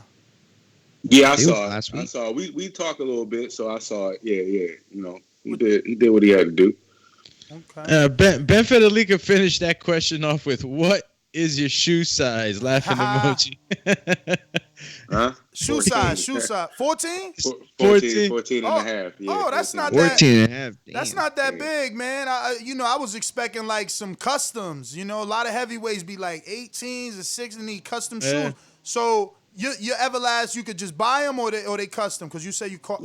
I can't wear Everlast. Don't make they don't got a 14 size mold. Oh, you got to get sponsored, champ, because they making Wilder shoes. His custom. What Wilder wear? Man, he like an 18 or 16. He big as hell. Wilder feet look small, man. Nah, man. Yo, you ever seen them black and gold Everlast? Shit. Nah, ain't no man. way he is 16. Bruh. Yeah, let's see if he answer in time for this show to be over. He gonna be like, you gotta ask him. Fuck you want my shoe size for? He like a 13. Shoe game. Nah, bro, I'm a 12. Hell no, bro. I'm a 13. I'm a 13. You kidding me? No way is he a 14 or a 13. I'm telling you, his is cut. I remember the story. It's probably on video because I go to the gym, so I picked. I'm like, damn, champ. These on the thing. He like, nah, those custom because of his size, you know. And obviously he's sponsored by them. His gloves custom too. But listen, if I'm wrong, I'm wrong. I doubt it. Ortiz is a 13 and Carlos Negron is a 13. Ortiz wow. is a 13. I can't believe Negron's Yeah, a 13. 12, 13. And he's 6'6". Yeah, he's like a Negron 13. big. Yeah. Damn. He big as hell. Whoa. That's crazy. You finished off with George Foster yeah, was shoot. the next one, right? Was Otto Wilden's a 12.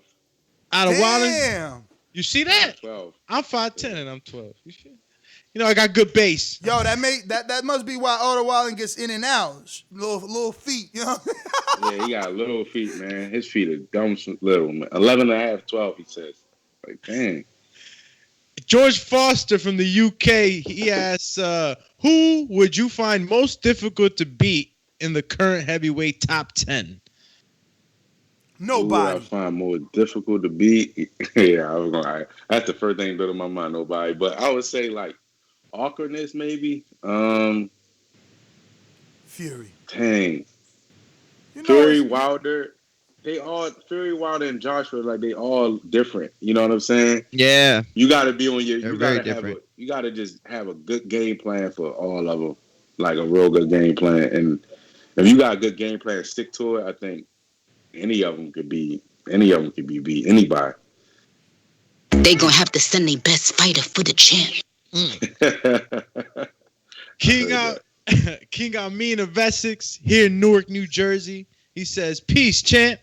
Other than Chad Dawson, who is perhaps my favorite offensive fighter of all time, who is the greatest boxer from Connecticut?"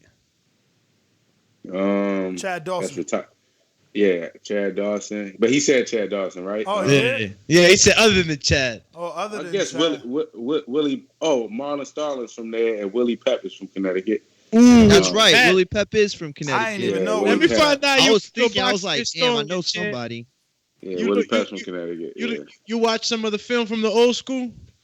Yes, I watched some. When you say Willie Pep, yeah. I'm impressed. You know what I'm saying? Yeah. I would probably Willie Pep had that, that footwork way back then. So I think That's right. he up there, and it's not that many guys from Connecticut that Chad Dawson. It's not, Yeah, and it's funny because there's a lot of fights that have happened in Connecticut over the past 20, 30 years. Like, pretty significant fights, too. Yeah, casinos, man. The casinos, Hell yeah. It's Definitely. crazy. Yeah. This was coming in from Ryan O'Rourke. This is from across the pond in the UK. He says, how far down the line is a fight with someone like you and Dubois? Far down the line, and would you like to fight in the UK? You can come beat Eddie's punch bag, Dave Allen, as a warm-up. I think a fight with me and Dubai would be nice. We both different. I think I'm more explosive, like fast, quick twitch. And then he's had experience, man. He's been fighting on big cards and been kind of like able to be groomed. Like in my case, I'm getting groomed now. So that's why I feel young and I feel like I haven't grown yet as a fighter, sort of. I was kind of like self-taught a little bit, So I think that would be a nice fight. And then I think David Allen, Hughie Fury are nice fights for me in the UK, man. I really do. I think I caused Hughie Fury a lot of problems. So I think those fights will be nice little, introduction to the UK again. All right. And I think that was the last one from the UK, unless the refresh, Ness, did you hit the refresh on that? But I believe that was the last one. Ness, do you have anything else up right now? Hold on, I was trying to get that answer. Because he asked me, what kind of discussion, bro?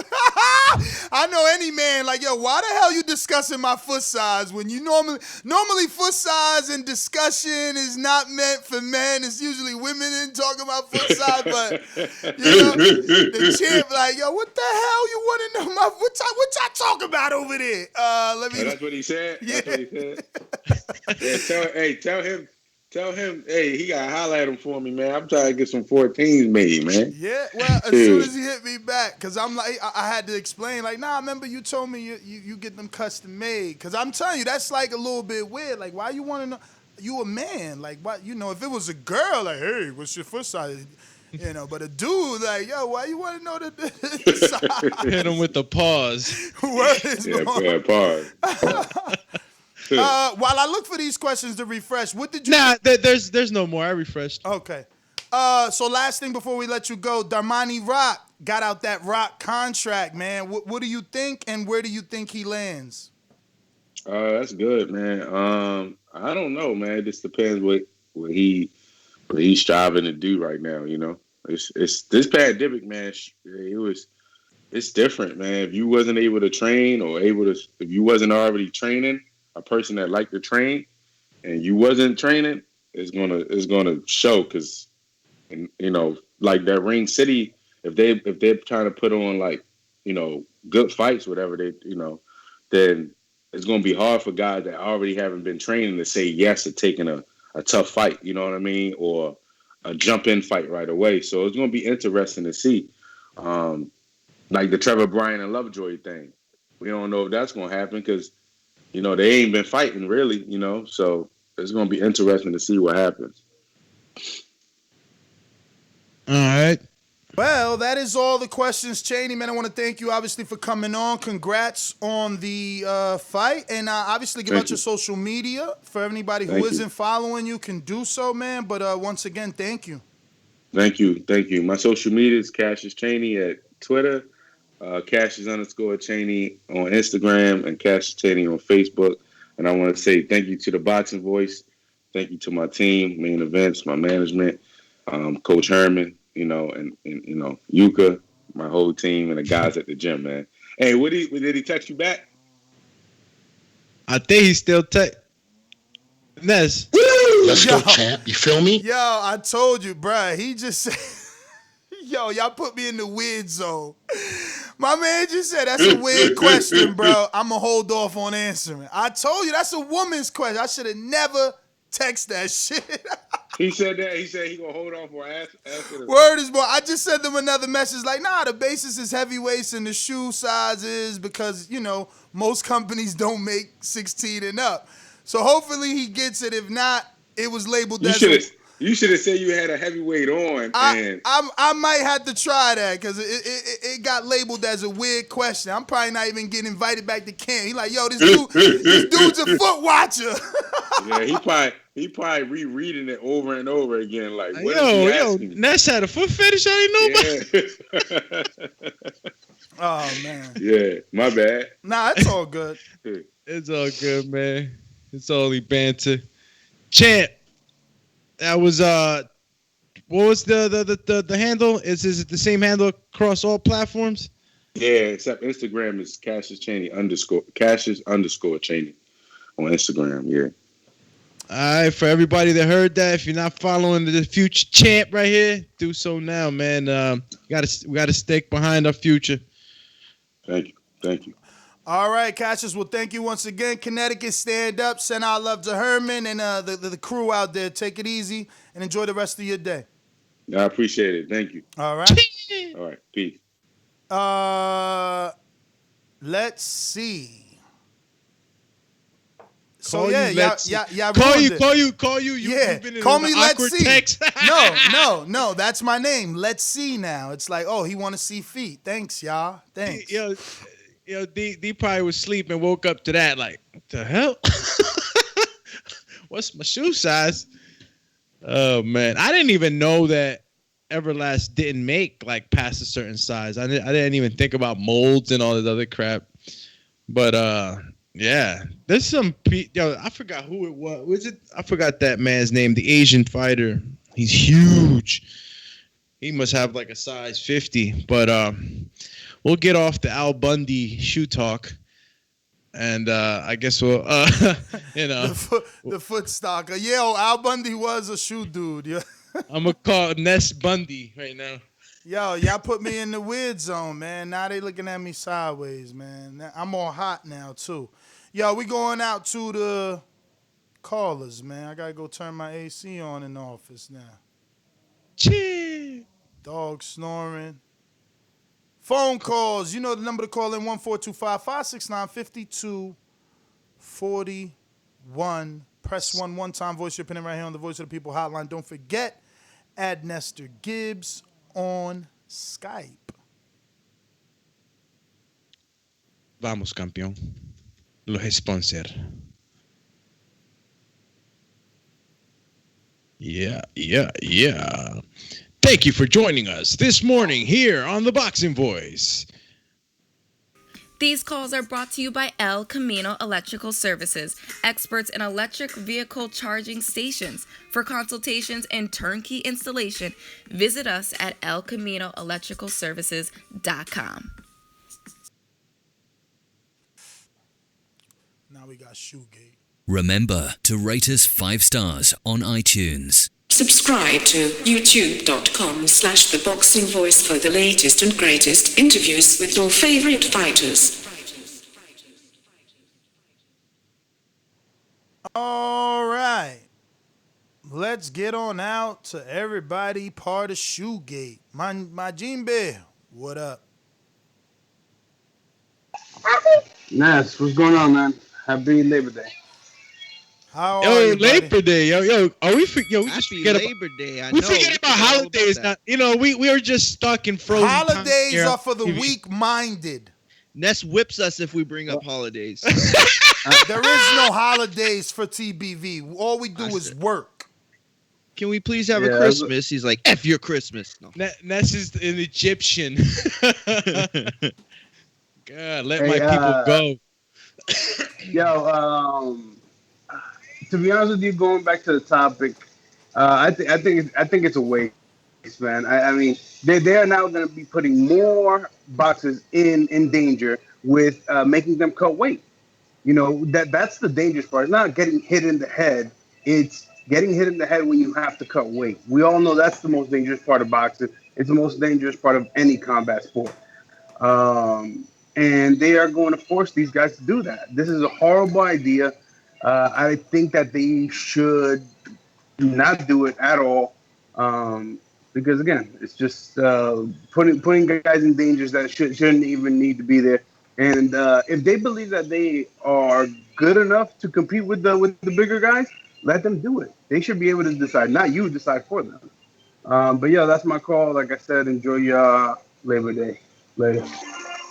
Cheer. Yo, but what? Who's cutting the weight? The guys that are at the super heavy. I mean, whoever's got to make the 220 limit, champion. Yeah.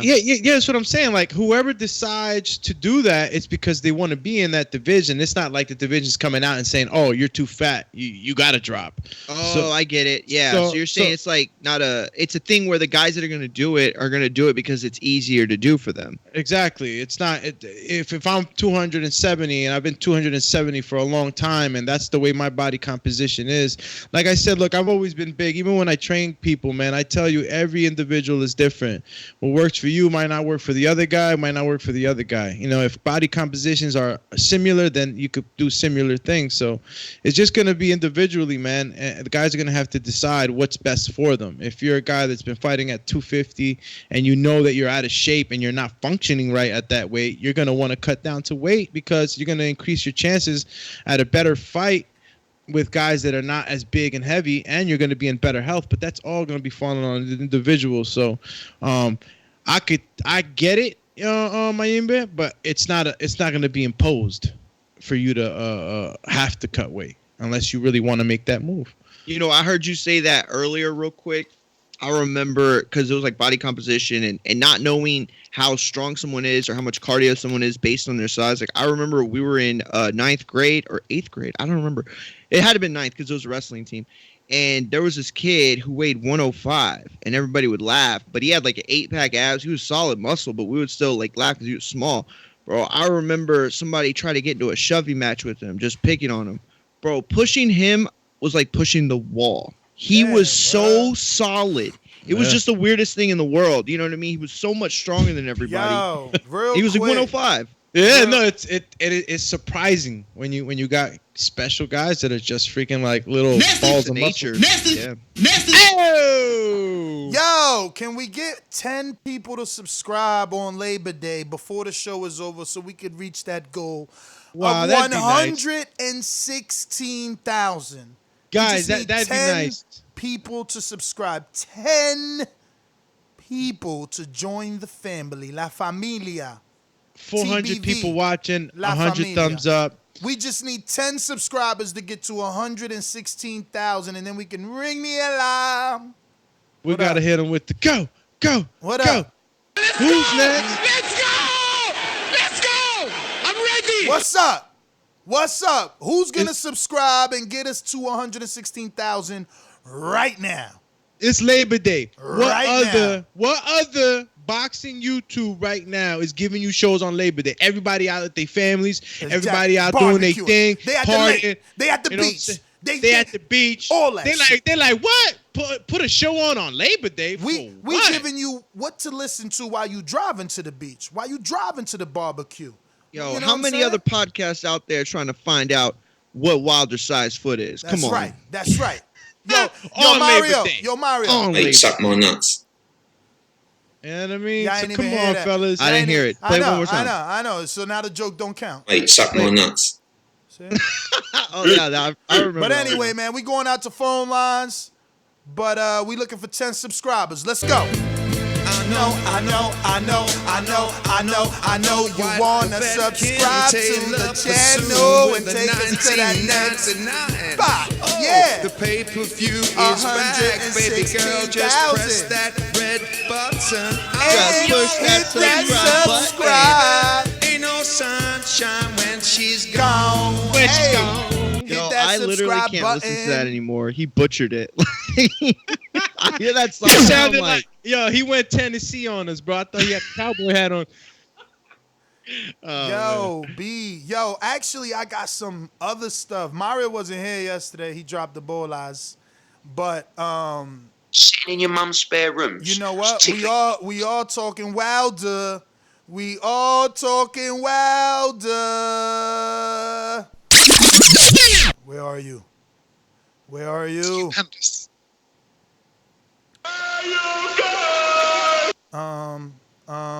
Where I mean, they're as good as dead. Here we go. Look who dropping the ball now. Here we go. No, you dropped the ball. Where's your verse? Look, somebody got picked last. Explain it. Not everybody knows what you're talking about. Radio Raheem, I don't have to explain what's understood, Mario? man. You know what I mean by that. You know we asked for this verse, You Mario. know what I'm talking about, man. What the You fuck know what I was dare that? you to sit up there and say is explain. You know what I'm talking about, man. Shout out to the Just general. fighting people. You know we've been fighting 400 and still fighting to this day. To this day. Still fight. To this day. You that? just sit here and you don't know what I'm talking about? Stainless. That's what got me, man. Man, I'm out of here, bro. Let's go. Come on, let's go. Fight. You remember that time when it was the Galveston Giant, 1913, enslaved white chick man. That 2020 is the same climate. John Sullivan said, "I'm never fighting a nigga." Jim Jeffries retired and quoted the sports writers, "I'm never fighting that nigga." And Tommy Burns heard saying, "Nigga won't get a turn unless I'm sure to earn the right figures." So tell me what you learned. The great white hope is that I never get a turn. All races due to Ali versus the world. To this My day. name is Cassius Clay. Muhammad Ali. Cause I am not a slave to General Cassius Clay. Just the land of the free and a home with a paycheck. Ain't that why they called him the greatest? Told him no at his strap. My enemy ain't the Asian. Rumble, young man. I am the greatest. 5 years suspension. Bring on the liberation. The Ali Act. A hero of the generations. Fast forward to when Raheem asked Deontay.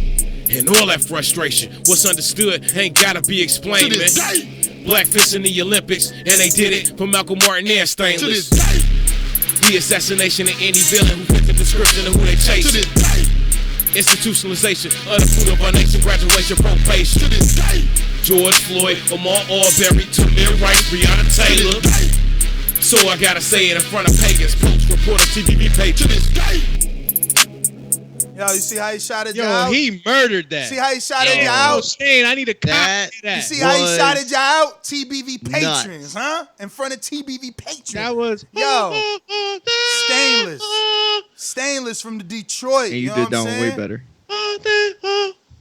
Yo, that was not what production? Who did the production? Yo, damn, bro, that hook. Maybe till if this you would have, day. maybe if you would have answered your email, you would have got on it and known all that. Real quick, we got a super chat using Cash App, saving us that 30%. He says Wilder, Beatrice, Fuera becomes pound for pound #1. I have no clue what Beatrice Fuera means. Call you Beatrice? I have no clue what he wrote there, buddy. Say it again now. Wilder, Beatrice, Fuera becomes pound for pound #1. Beats. Fury. I guess. Supertron decipher. But he definitely wrote Beatrice. Yeah, nah, you got to decipher sometimes, man. I already know how it is. Autocorrect is a mother fudger. I put it in the pre-pro. I mean, you make sense. Wilder beats Fury, becomes pound for pound #1. Yeah, I guess Fuera is A. It dropped the A, add the Y. You know. You see that? What's that?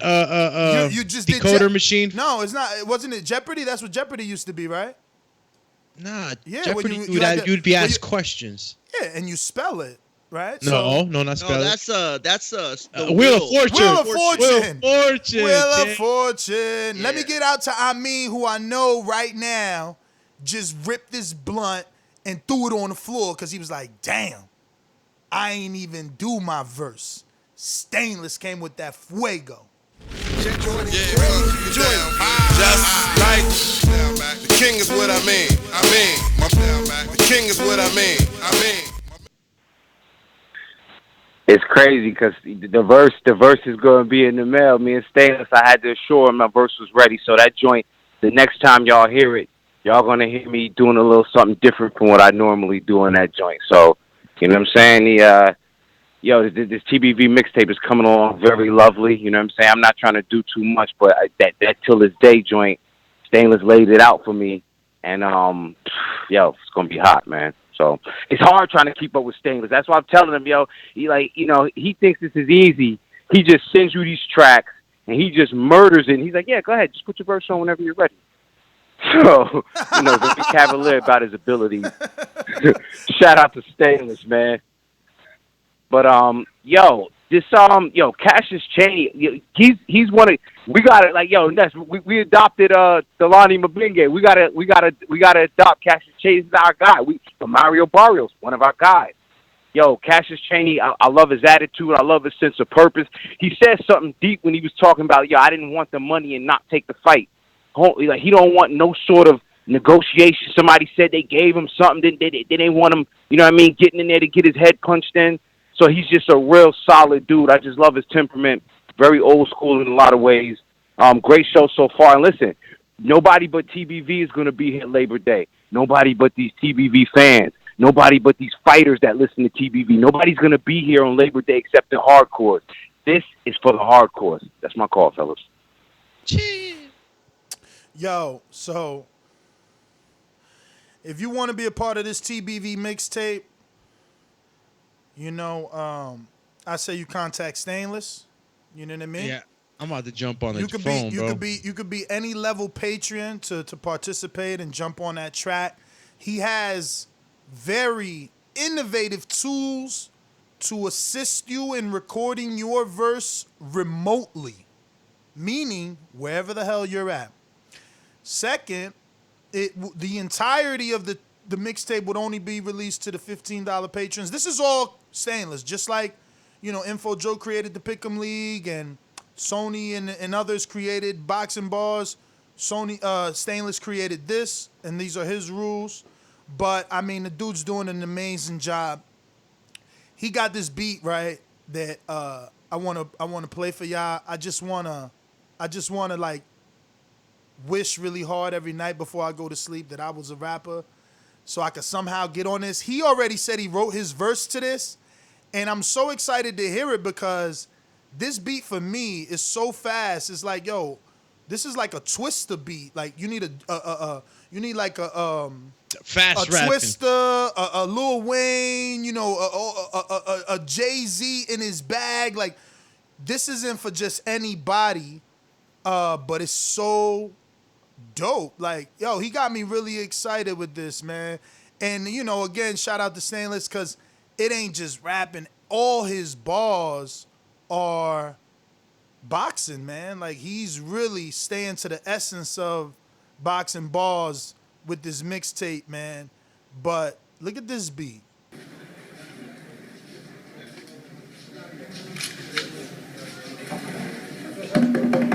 The champ is here. Ladies and gentlemen, the heavyweight champion of the world has arrived.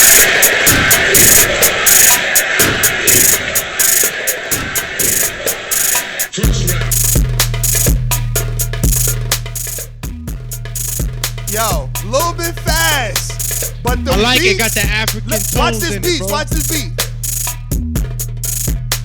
Them Congos going in.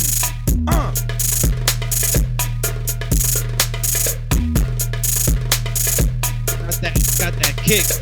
Yo, these are dope. Yo.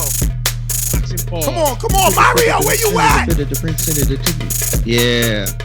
This.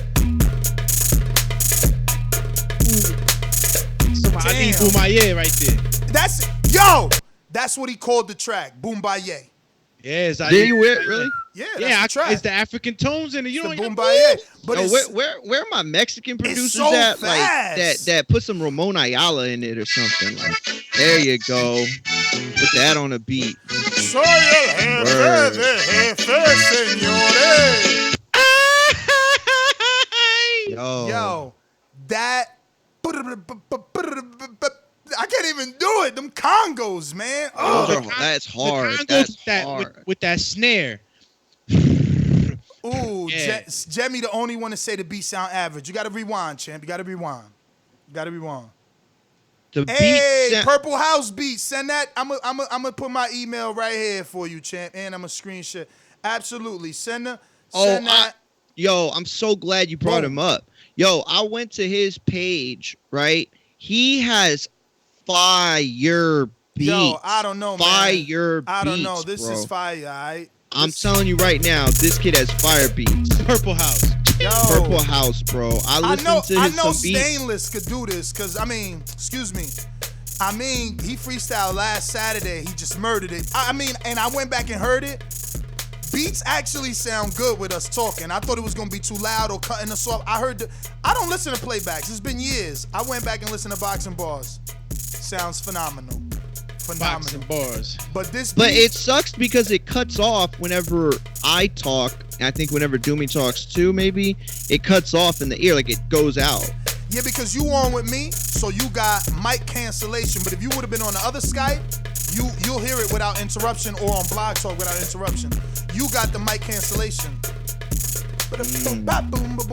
So what would I do? So what would be the best thing to do if we're gonna spit an on-air freestyle? Call into the Blog Talk or the back channel. Let's go, champ. Okay. Like, you on your laptop now, so you can literally use your phone, use the Skype app, call into this one, and be like, yo, or with your iPhone headphones, be like, mute yourself here, so you still here, but you on that one. You feel me what I'm saying? Yeah. Uh-oh. We gotta get a cipher going. Super innovative. Nah, TBV listen. Cipher, Patreons only. We got Ryan O'Rourke. Super He chat. says, I'm going to say those are two T's that were supposed to go down. But Lil Man for TBV show already had bigger jokers on Maurice Lee, Jerry Woods. Show love to the dwarfs. Probably better fight some of the trash we've seen. Oh, he's talking about the little midget fight, right? And Yeah. I don't know if boxing. we can say midget, It's right? so funny that only UK dudes are telling us to do that. It was DBX, Idris, and now Ryan, all from the UK. Nah, I think Jordan hit us up too. Jordan who? With it. Jordan Baker. Yeah, after the discussion took place live on air. Oh, that's why I thought he just put it in there to like show us like, Oh, yo, look at this. Unless it was before, but I felt like it was the same exact day, and It was like right around the same time for sure.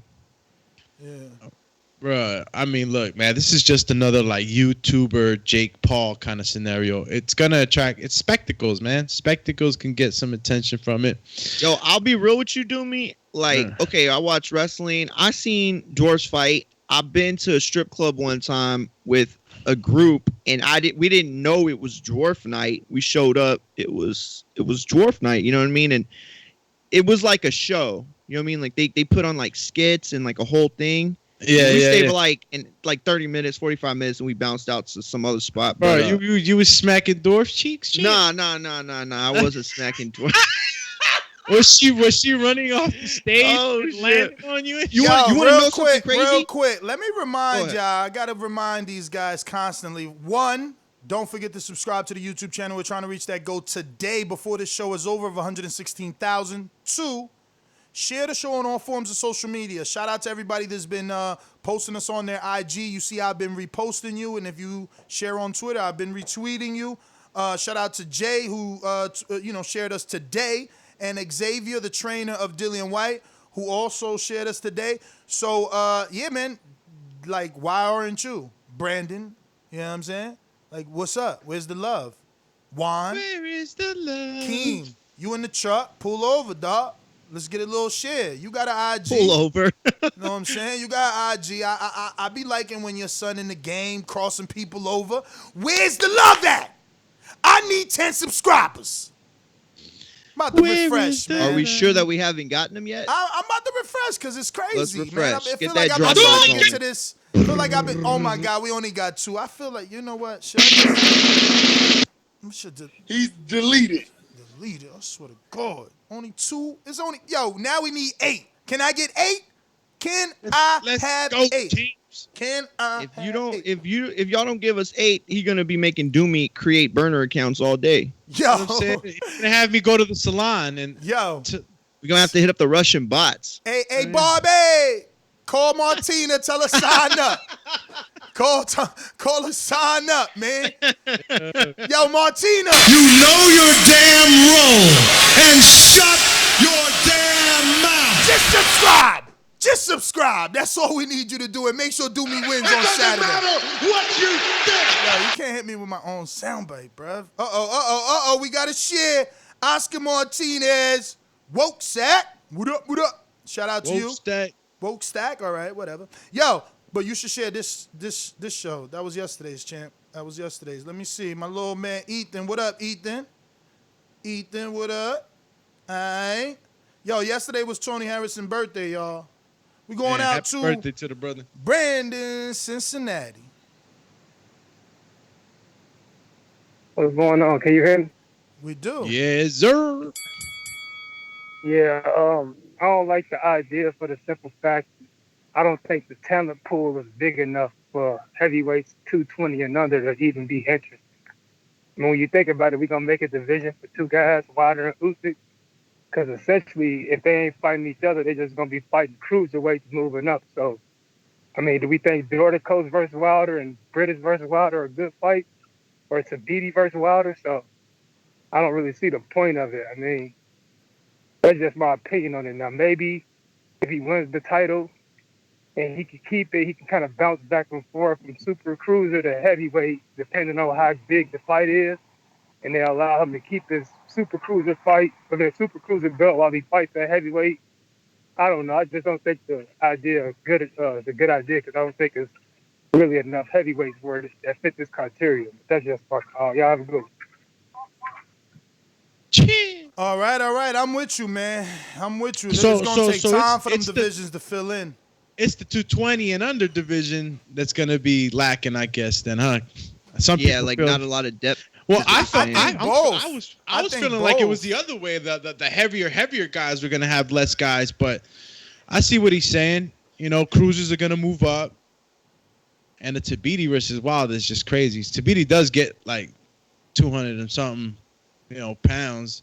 So that's not gonna look right, man. And it all goes back to body composition and man, how you built. There's gonna be guys that can go up and come down. There's gonna be guys that won't even dare, to go up into that new division. They'll stay at the cruiserweight because if you got a lot of guys at 220 that are looking like Wilder, like, you know what I'm saying? And I'm 5'10", 5'11", and like, I'm 215 on my off days or my 220 on my off days. It's going to be an adjustment, man. And You know what? How to work. You know what also is tough is that, like, you can't, like, somebody said this earlier. I know Cash said it a little bit, but you can't force these guys to fight at any weight. And who's going to be sitting there thinking like, okay, do I want to go and get these wins that boxing fans are basically saying they don't care about? You know, nobody cared about the cruiserweight division. Do I want to win a belt at a secondary cruiserweight division? You know what I'm saying? So then it comes into that. Like, the only way I can see this working is if the WBC is working with a specific promoter that has the ability to make the best fights. But the problem is that the fighters, the best fights to make in that weight class, they're spread out all over the place. So I don't know. I don't know how this would work. I don't know how you would get any legitimacy on it. You know, I think it would be years and years you know what? to build up. It might can take that, or it might not. It's just gonna be a matter of once you have that divide and the line is drawn, like who's standing on what side, and how does that look? If at the end of this, you know, we get a solid list and we get this run down this list and we see some good guys in that division where good fights still can be made, like a Dorticus, you know, and all these other guys who just barely, you know, got that height, 6 something, you know, but they're not, you know, they're not as heavy, and those guys are still good fighters and they could still make good fights at that division. It's just that I don't want this division to be lost, just like the cruiserweight division is perceived now. It's like, who really talks about that division, right? So it's like you're creating another division. Let's not put another division in the shadow realm now, you know, because now it's like, all right, this is not the real super heavyweight, so it's an in between, you know. It's like whatever. But I think it's gonna fall on what guys are in that division that'll spark up the interest for that division. So if you got some good cruiserweights that just feel like, you know what, I don't want to be cutting down to 200. You know, I think I feel stronger at 215 or whatever. And you have guys that are, you know, good fighters. I'm not against it. I just don't want another division to open up and it just be lost, in a sense, right? All right, let me get to Juan in the BX. Going once. Let me know if you're working, champ.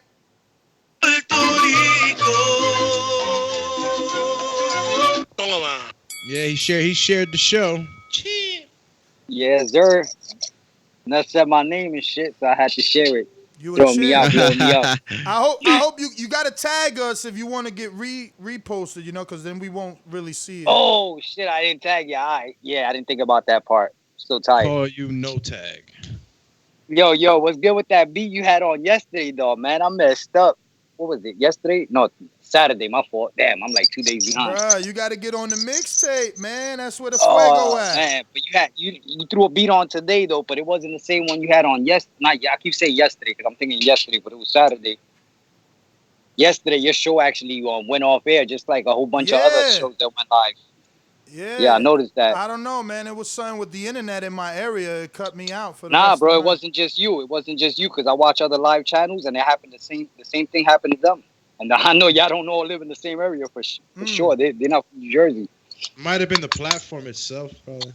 It's something with YouTube, I think. After y'all, it was crazy. After y'all hit like an hour, the same thing. Another channel I was watching, after they hit like an hour and some change, the same thing happened to theirs. Their show just completely started buffering off, and they was commenting on the comment section on like, yo, guys, my bad. We can't get it back going. I'll see y'all tomorrow.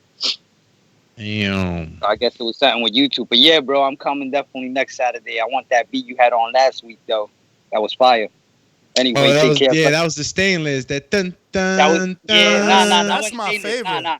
Not when Stainless was rapping. Now I was talking about the beat that you put on him, and this guy started freestyling. Yeah, he talking about this one. Dun dun dun. This one.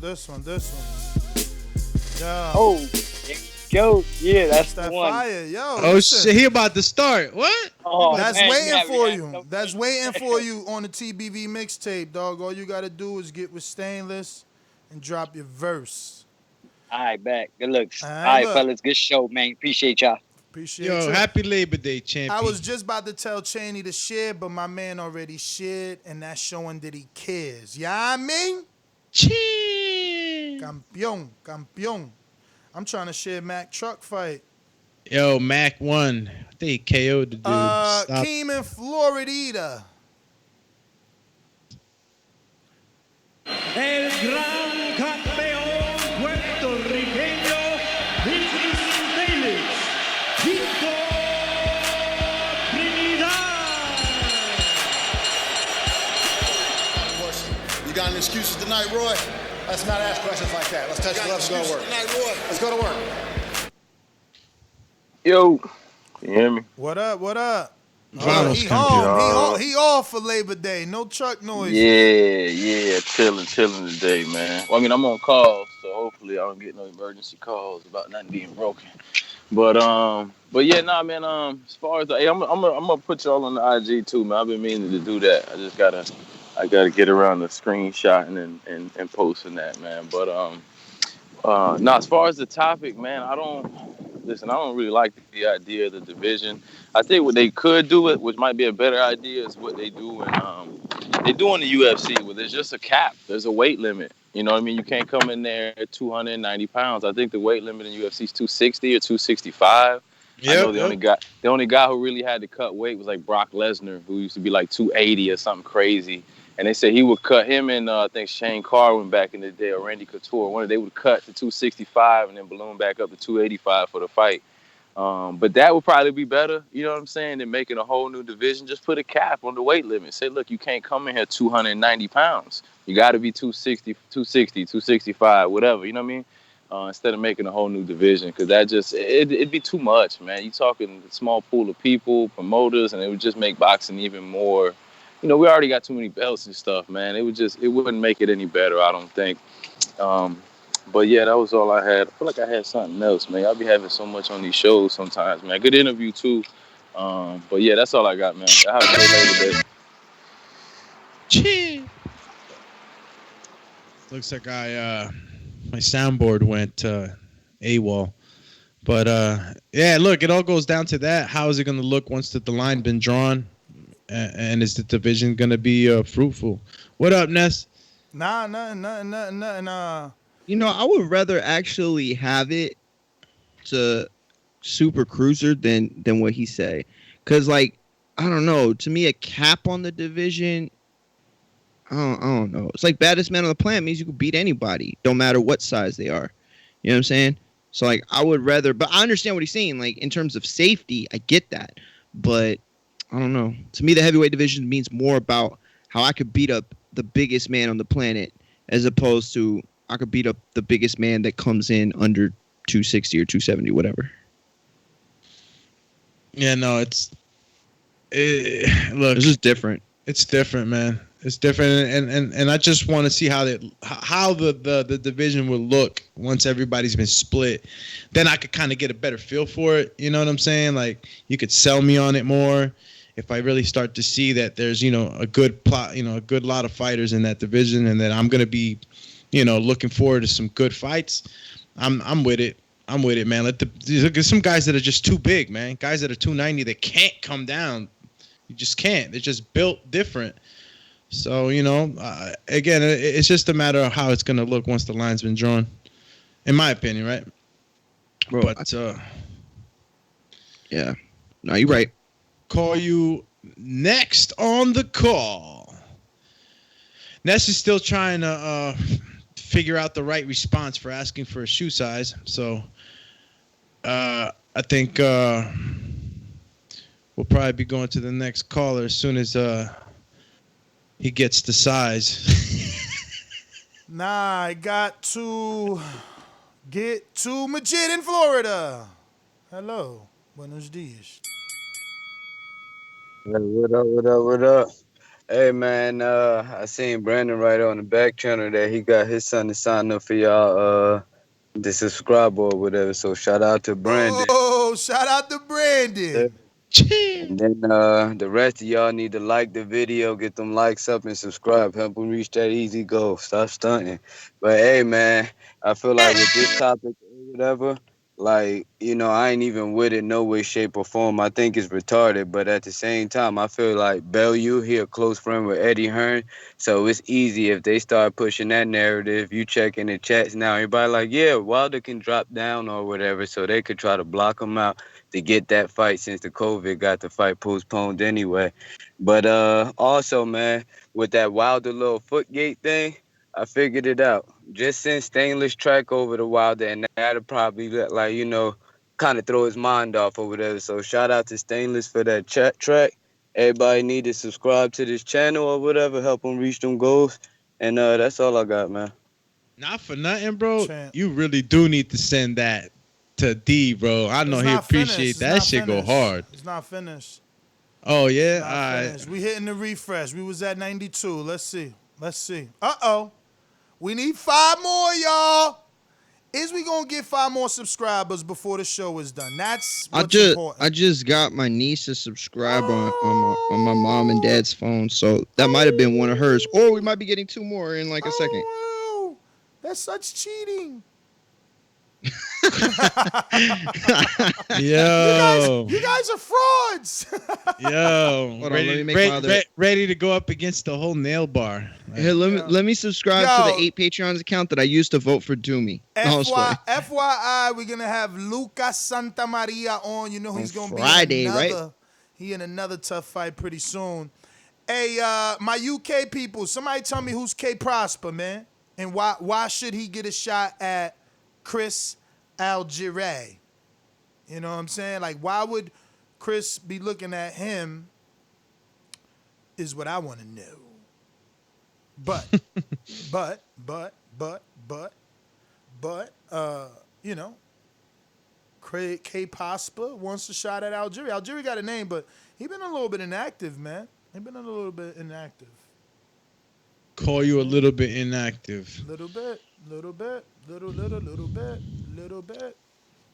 Yo, let's try to compose a list of guys. Let's see. I mean, look, this is starting to get traction. It's starting to get more real and real.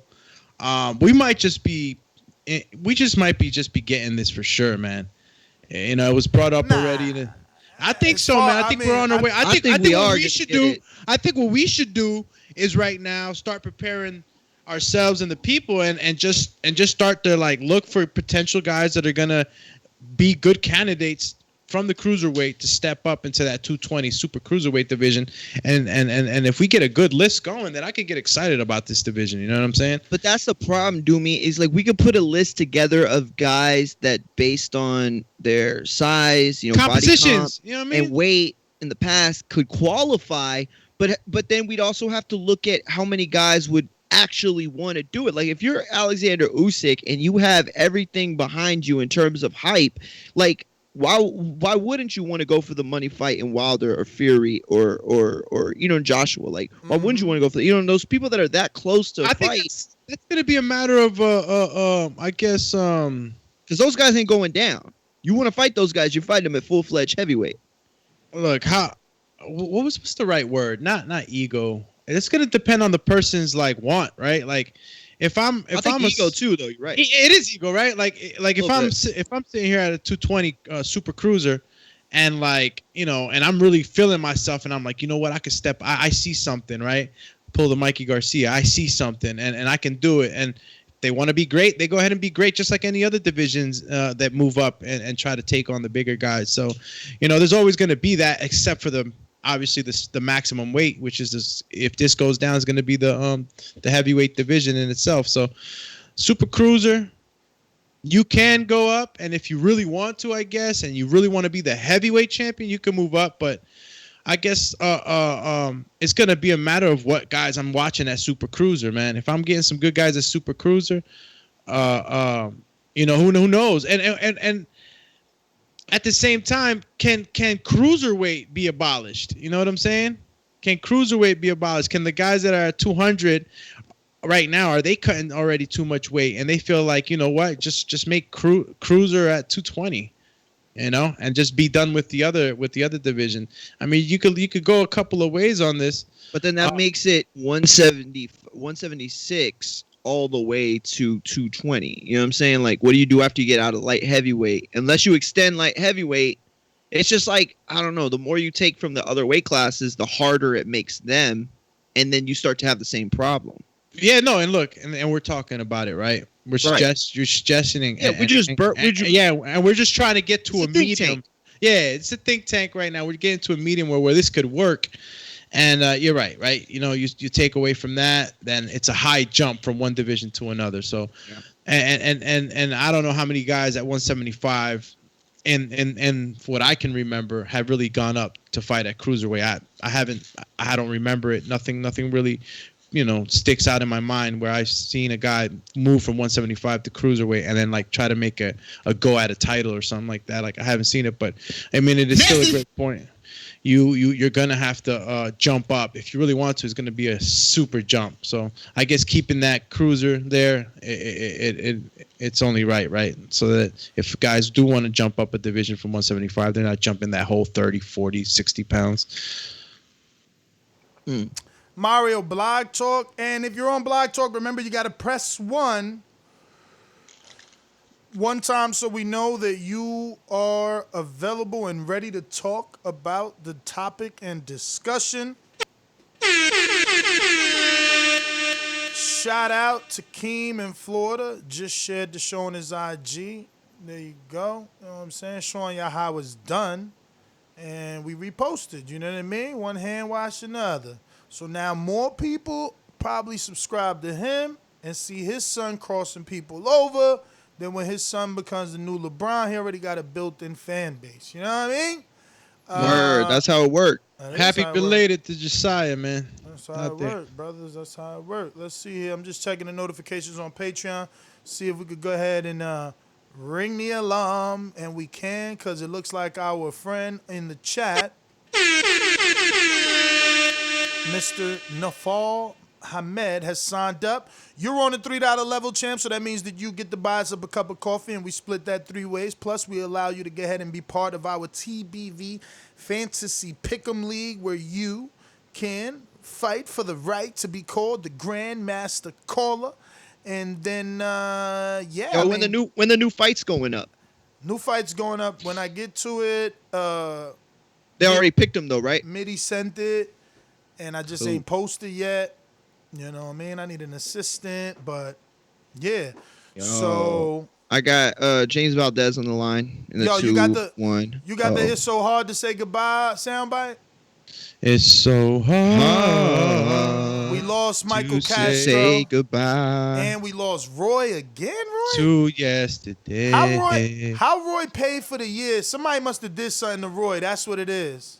Not Roy, He champ. must be blocked. He paid for the year and deleted. That means he got blocked in the YouTube chat. And he's Yeah, frustrated. shout out to all my South African champs. What happened, Roy? I'm going to have to send Roy a Yeah. message. Hey, what happened? That's how it be. Yo, real quick, I want to say this. I know probably nobody cares, but like for us, we're always on our computers and we're always on our stuff. Yo, I found out how to start doing like the touchpad keystrokes. What's that? Bro, like if you put 3 fingers on the mouse pad, you could do this. If you swipe with like 2 fingers, whatever. Yeah, you can zoom in, zoom out. Yo, it makes everything so much faster. Like it's really? way better. Yeah, probably everybody already figured that out, right? Long I'm like time late. ago. Look at this guy hating this shit. Long time ago. This guy. Oh my God! Lower that shit. Oh wow. This guy who's hating on me and still hasn't put Omar Juarez on the schedule. Damn, bro. When is Omar? When is he on the schedule supposed to be? Wednesday. I told you. Oh my! No, I think we got that. I think we got 2 people on Wednesday. Let me double check. Yeah, we got 2 people. We got one at 11, and then we got one at 9:30. Yeah, we goody, man. You keep worrying about that shit like we ain't golden. All right, we golden. Yo, you the only Yo, one. and shout out to him. He did get the UD last night. If you didn't get to see it against Dakota Linger. Yo, what's up with Ramos, man? He put old boy, put El Chucky away. Yo, yeah, he did that quick, but Linger was awkward, bro. He was there. He was not trying to play that whole "I'm just gonna lay down" type of thing. Let me see. Okay. We 4 subscribers away. We 4 subscribers away. I mean, what's up? Where's the love? Where's the love? Tell a friend you trying to get your favorite podcast over that 116,000 subscriber limit. Let's go. Push it, fellas. Push it. James Valdez in San Antonio. Have you told someone this morning to subscribe? Have you? I'm joking. What's up? Tell a friend. Nah. I'm joking, He's like, James. nah. I'm Are you joking. there, Nat? I'm joking. Come on, talk to us. All right. Hey, I had a question. I had a question, Ness. Well, first of all, salute to you guys, man, for all the hard work y'all do, and then putting these things on MP3, because those MP3 as a Patreon helped me a lot, because I can do my stuff and just listen with no commercials. But my question was, Ness, when I subscribed, I did like in July, and then I had Instagrammed you, and I said, hey, I can't pay for the year, and you said, nah, man, you can't. It's like month by month. Yeah. I don't like to do the month by month, but now, if I want to pay for the year, what will happen when the membership kicks in? Yeah, no, you got to talk to Doomy. You'll be transferred over. According to Doomy, you'll be transferred over. But we haven't really had that kind. Like the last time we tried to have that on-air conversation, it didn't really sink in as well. But you do have that option now on Patreon. Remember, they just created that. If you want to hold off, yeah, I heard that. If you want to hold off, at least 30 days before you decide to do that, I'm sure Doomy will be done by then. That will be pushing him to like the 90-day mark, and I think that he would feel embarrassed enough that he would get it done by then. Hopefully. All we could do is pray. You're right. Oh man. All right, man. All right. No, I appreciate you guys, man. I like the show. I was listening to MP3 the other day, man. Bomb interviews, man. Great interviews. Thank you, brother. We appreciate you, man. Thank you, for real. Look, Labor Day, we working well. All right, y'all have a good day. We working on Labor Day. Why? Because I for sure love what I do. So it's like, what would I do? Coming to America. What would I do if I wasn't doing this? Majimbe, what up?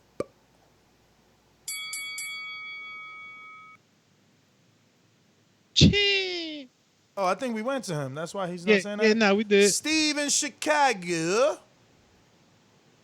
Uh-oh. Steve be listening sometimes, but it is Labor Day, Steve. You avail? Steve's training his fighters right now. Steve did not flash. He's not avail. Stonebone, what up? The fighters in his stable? The Avengers.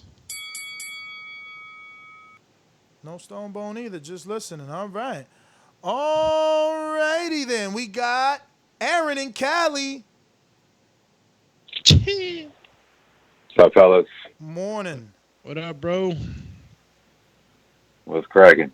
Yeah, man, I can't really just buy into this new division. I think it would take a lot of years for it to kind of really prosper. I think it'd be another money grab from Hearn and Bellew. But, I mean, look at the history of boxing. I mean, we've always had smaller guys fighting bigger guys over 200 pounds. I mean, really from Joe Louis fighting Primero Canero, who was 6'6", 250 pounds, and Joe Louis was 195 pounds and knocked him out. And we've seen this Muhammad Ali fighting bigger guys. Just because you're bigger doesn't mean you necessarily have an advantage. I mean, there's a point where you're carrying too much weight and you're slower and you're sluggish and you can't last 12 rounds. So, just to think that, it's not like the lower divisions, the lower weight classes where there is a significant advantage between 10 or 15 pounds. That's not necessarily true with heavyweights over 200 pounds. So I just think this division would just get lost in the mix with the cruiserweight division. I don't see any difference unless you just really had one superstar who would carry it. But look at Usyk, for example. I mean, he's the biggest superstar in cruiserweight since Evander Holyfield, and he hasn't done anything in heavyweight yet. So, and no one knows any of the other names in the cruiserweight division. So, I don't know. I'm just not buying it. We have enough belts. We have enough divisions. Let's just keep it. Mario 301 over there. Tell me who that is. In the meantime, you know what? I'm going to say that I'm going to sweeten the deal. When you share the show, tag the Boxing Voice and Nest GTO, and I'll repost you twice. You feel me? From my personal, which I'm coming in around 3,500 for anybody that's interested in numbers, since we use that a lot. But then on the major, the platform, we're about 60 grand. So, get that double share.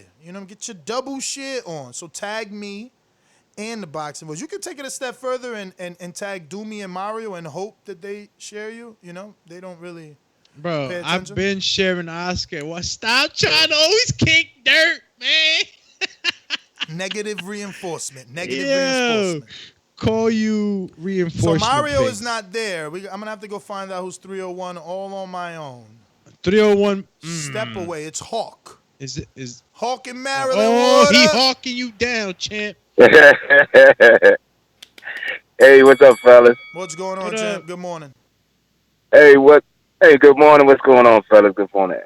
I've been listening to y'all. I don't know about that new weight class. I don't think it's gonna work. Anyway, in my opinion, I think it's gonna be a lot of guys that like being able to slay the giant. You know, the big guy that nobody can beat. I think David Hay beat a dude that was like 6'9" one time. Gave him a lot of credit. Made him look a lot better than he really was for a while. I think he was 6'9". Something like that. He was Russian, big dude. Yeah. You Yeah, talking about that? yeah. What was David his beat him for the name? championship. Yeah, for the WBA, I believe. Yeah, okay. Yeah, he beat him for the championship, and that gave David a lot of credit to you know, that's what put. I think after that fight, he got in there with the Klitschko and got beat up, but yeah, I don't know. I think trying to put a new weight class in there, I'm not sure. I'm not sure that's gonna work. It's like trying to pull the cruiserweight division up because it's not really doing well. So then you could put a spotlight on a couple of guys that was in that division because that division not really doing so well. So maybe they trying to do that. So, I don't know. I still think it's gonna be guys that want to be the one that when they win, they the baddest man on the planet because they beat whoever they beat over the heavyweight, you know, division. But that's all I got, fellas. Thanks for the show. All right, champion. All right. Well, thanks for calling in, Hawk. We're going out to our ringer, Josh in North Carolina. What up? What up, TVV? What's good with y'all? Chillin'. Hey, man, it sound like first of all, it sound like a money ploy about this new weight division. And I'm telling you, I'm thinking they ready for Wilder, bro. I'm telling you, I just got a little. I think Eddie Hearn behind this. You said Tony Bellew was supposed to be ahead of it or something like that? Yeah, he's supposed to be in charge of it. Oh, yeah, that sounds like some Eddie Hearn shit right there. Yeah, I ain't feeling that at all. I don't know why they, other than the sanction about it, just want more money. It don't make sense, bro. If you're a heavyweight, over 200 pounds, you're a heavyweight. You shouldn't split it up. This ain't well, they did it in the Olympics, right? You have a super heavyweight, then you have heavyweight. I don't need to do it in the pros. Salute to y'all, man. It's a great show. Hey, Ness, I got a quick question for you, cause you smoke. Hey, man, what's a good thing to clean out my system? To clean Water, it out. 30 days, water, champ. cranberry juice. THC is held in the fat tissues of your body. Listen, so, you gonna have to do too much, man. We did an Untitled on that, and honestly, if you're gonna do a test, if the person that's testing you knows about their job, you know, you can't really get around it, man. The best is time, which is 30 days, if you're not habitual. Look into the Wizinator, all right? Yeah, look, it all depends. If it's a work test, man, yeah, Wizinator, a little Visine bottle, you don't need nothing. Yo, Untitled is today, right? So drop that question. What's today? Monday? Yeah, Monday. Damn, I ain't even put the posts out, bro. I'm all the way. See, I'm everywhere. Well, I ain't had no internet last night, so I'll do that right now. Shout out to Doomy, only resharing what I posted. All right, who's next? What? Yeah, you terrible, bro. Steve, what up? We tried to go to you, but I was muted. You couldn't hear me. Are you available? All right, Steve in Chicago. What up? My town up in K-Town. Hey, Daddy, this is $1 beat. I drink soda, I eat pizza, I hang out with chicks all day. These fighters still can't beat me. They fighting every day, they in the gym every day. Just give me 6 weeks, and I got it. BoxingWiz.com. Oh, good morning. Morning, champ. Morning, champ. Yeah. Look, I don't think any fan would be in favor of this. But if they're doing it for some safety reason, then I can get behind it. But here's the issue I have. Is there data to support that? Because I'm just thinking within the last 3 years, I think we've had more serious injuries outside of the heavyweight division than in the heavyweight division. I don't really know of any real bad injuries that a fighter has suffered in the heavyweight division. So I don't know what the push is for. So that's kind of how I'm looking at it. Unless I got that wrong, do you know of any like bad injuries that's happened in heavyweight, I can't think of any. Most of the bad injuries that I can remember in the last 3 years have been outside of the heavyweight division. So if that's the case, I mean, why are we doing this? You know, if it hasn't been a problem, why do we need to change it? You know, if it's for safety, then prove it's for safety. And can they prove it? Is there evidence to support that? You know, so that's how I'm looking at this. Listen, I think that first of all, I agree with you. So when I make these points, I'm not making these points to debate. I'm making these like this is the counter I could hear them making. Fighters are only getting bigger and better. You know, it used to be if you weighed or looked or were certain height or certain size, you were goofy, clumsy, right? But now the techniques of training and and athleticism in general is getting to a level that even the big guys are moving faster. They're stronger. They're more agile, and they're still big. So it's like a preventative type of thing. But on the other side with boxing, the danger isn't in the one fight. Yes, there's the ultimate danger of killing or being killed, and that's horrific. But that can happen at any point.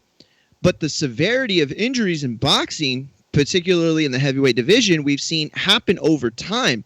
It's not what happened in that fight, what injury did you sustain in that specific fight. It's what did that fight take away from you that's going to hurt you later on in the years. And when I say later on, you could be as young as 40 or 50 dealing with the trauma suffered in a singular fight or multiple fights over time. So if it's a 220 guy fighting a 270 guy, you know, how much of his life and career is he taking away from that fight? We might not see it the night after, the week after, maybe even the next year we won't see it. But at some point, the roasters come to hatch.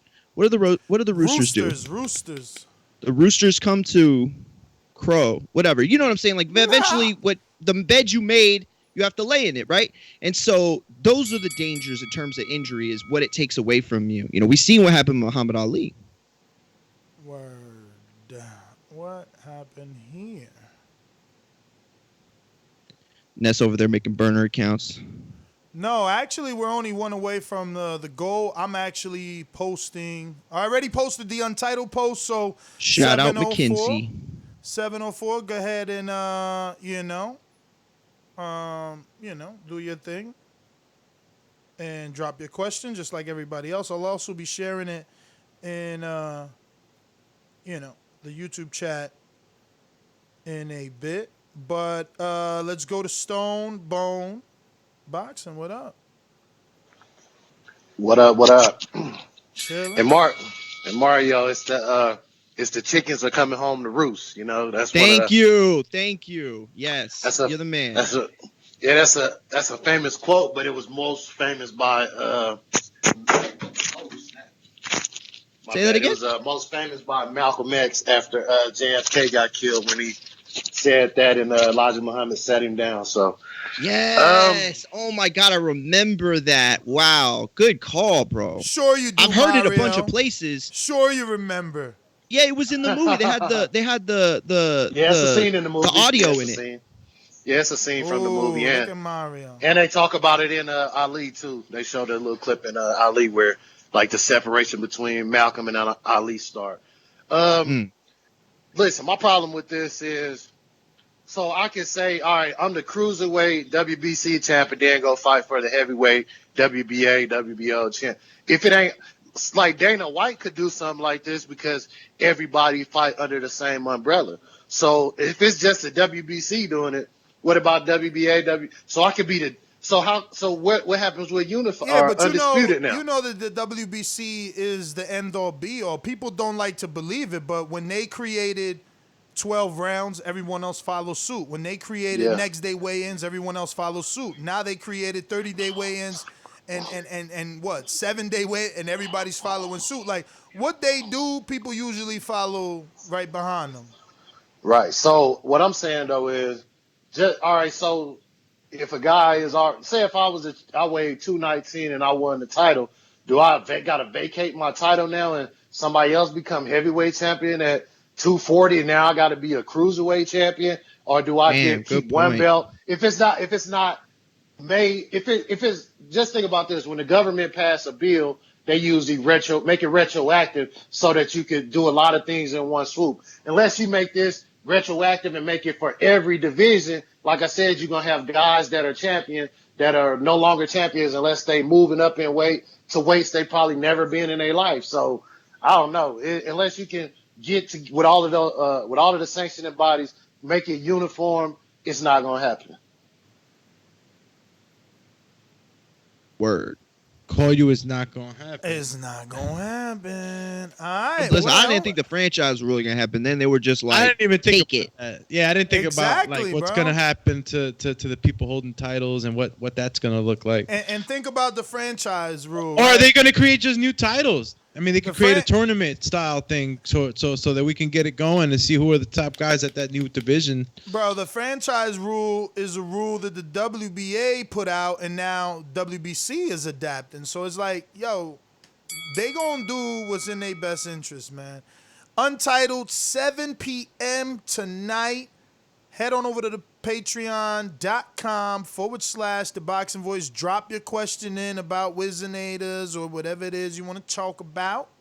And we're going to get it in. I just want to make the point real quick. Tony Bellew, like, for everything we say, like, he has the experience. Remember, he fought Adonis Stevenson at light heavyweight, moved up to cruiserweight, became the WBC champion became the WBC champ. Then he fought Hay twice at heavyweight. So if anybody has the understanding and the experience of what it's like to navigate from 175 into the upper echelon of the heavyweight division, it's him. So, I do understand why they would appoint him. I just want to make that clear. Me and Cheney. Shout out to the producer. Me and Cheney felt differently. While his perspective may be one of going up, it's going to be a negative perspective because he was a person moving up from smaller divisions. You need to talk to a heavyweight that's always been a heavyweight, like a Brian Jennings, who's always been a heavyweight and a light heavyweight, meaning 220 and under, and he fought the Vlads, and he fought the Ortizes and Joe Joyces and Oscar Rivases, right? So it's those like are important point of view. he is the one that needs to be talking, not the dude who got a fake heavyweight fight with a dude with half a foot 2 times. Like, that's not a real... But doesn't this boil down to everything that takes place and transpires within the lead up to a camp? So it's about making weight. It's about how you successfully put on those poundage. Yes, I agree with you. It is also about what it's like to fight the bigger guys. But you also got to understand, it's also about the experience you have navigating up the ranks. Those are the guys that we're talking about. Those are the guys that are ultimately going to make up this division. So I understand why they make him... Guys moving up the ranks is totally different from dividing a division for weight. Not after 175. Not after 175, it's not. What do you mean? You said it's the same thing, right? Like, no, it's the same thing as if it... I said it's not the same thing as dividing a division for weight. Like, moving up, you can move from 160 like Canelo and keep moving it. That's going up the rankings. What they're doing is splitting a division, so it don't matter who went up the rankings. And anyway, it's only it's separate though. It's only my opinion, but I think that Brian Jennings is a better gauge. He's 220. I ain't even using boxer, but he's roughly under 220 and faced the 6-somethings of the world, the heavier men of the world. Not Bellew. Bellew had a money fight that was perfect for him at the right time, the right opponent. An injury took place. The injury reoccurred in the rematch. Like, I see what you're saying. He wasn't chilling at that way. He doesn't have a proper gauge. Yeah, he don't know what it is to fight a heavyweight. He knows what it is to fight a faded heavyweight for money with a broken leg. Come on, man. Get out of here. Nah, ain't no shade. Point of this. Jennings went in there. That's the whole point of this. Not having to make that fight at a specific weight class because you have no other choice. No, man. The whole point of this is not having to make the whole point of this is smaller heavyweights fighting bigger heavyweights, and do we need a separate heavyweight division? Jennings is smaller, 6'2", 6'1". Again, not using BoxRec, Google him. 6'1", 6'2". He faced Vlad.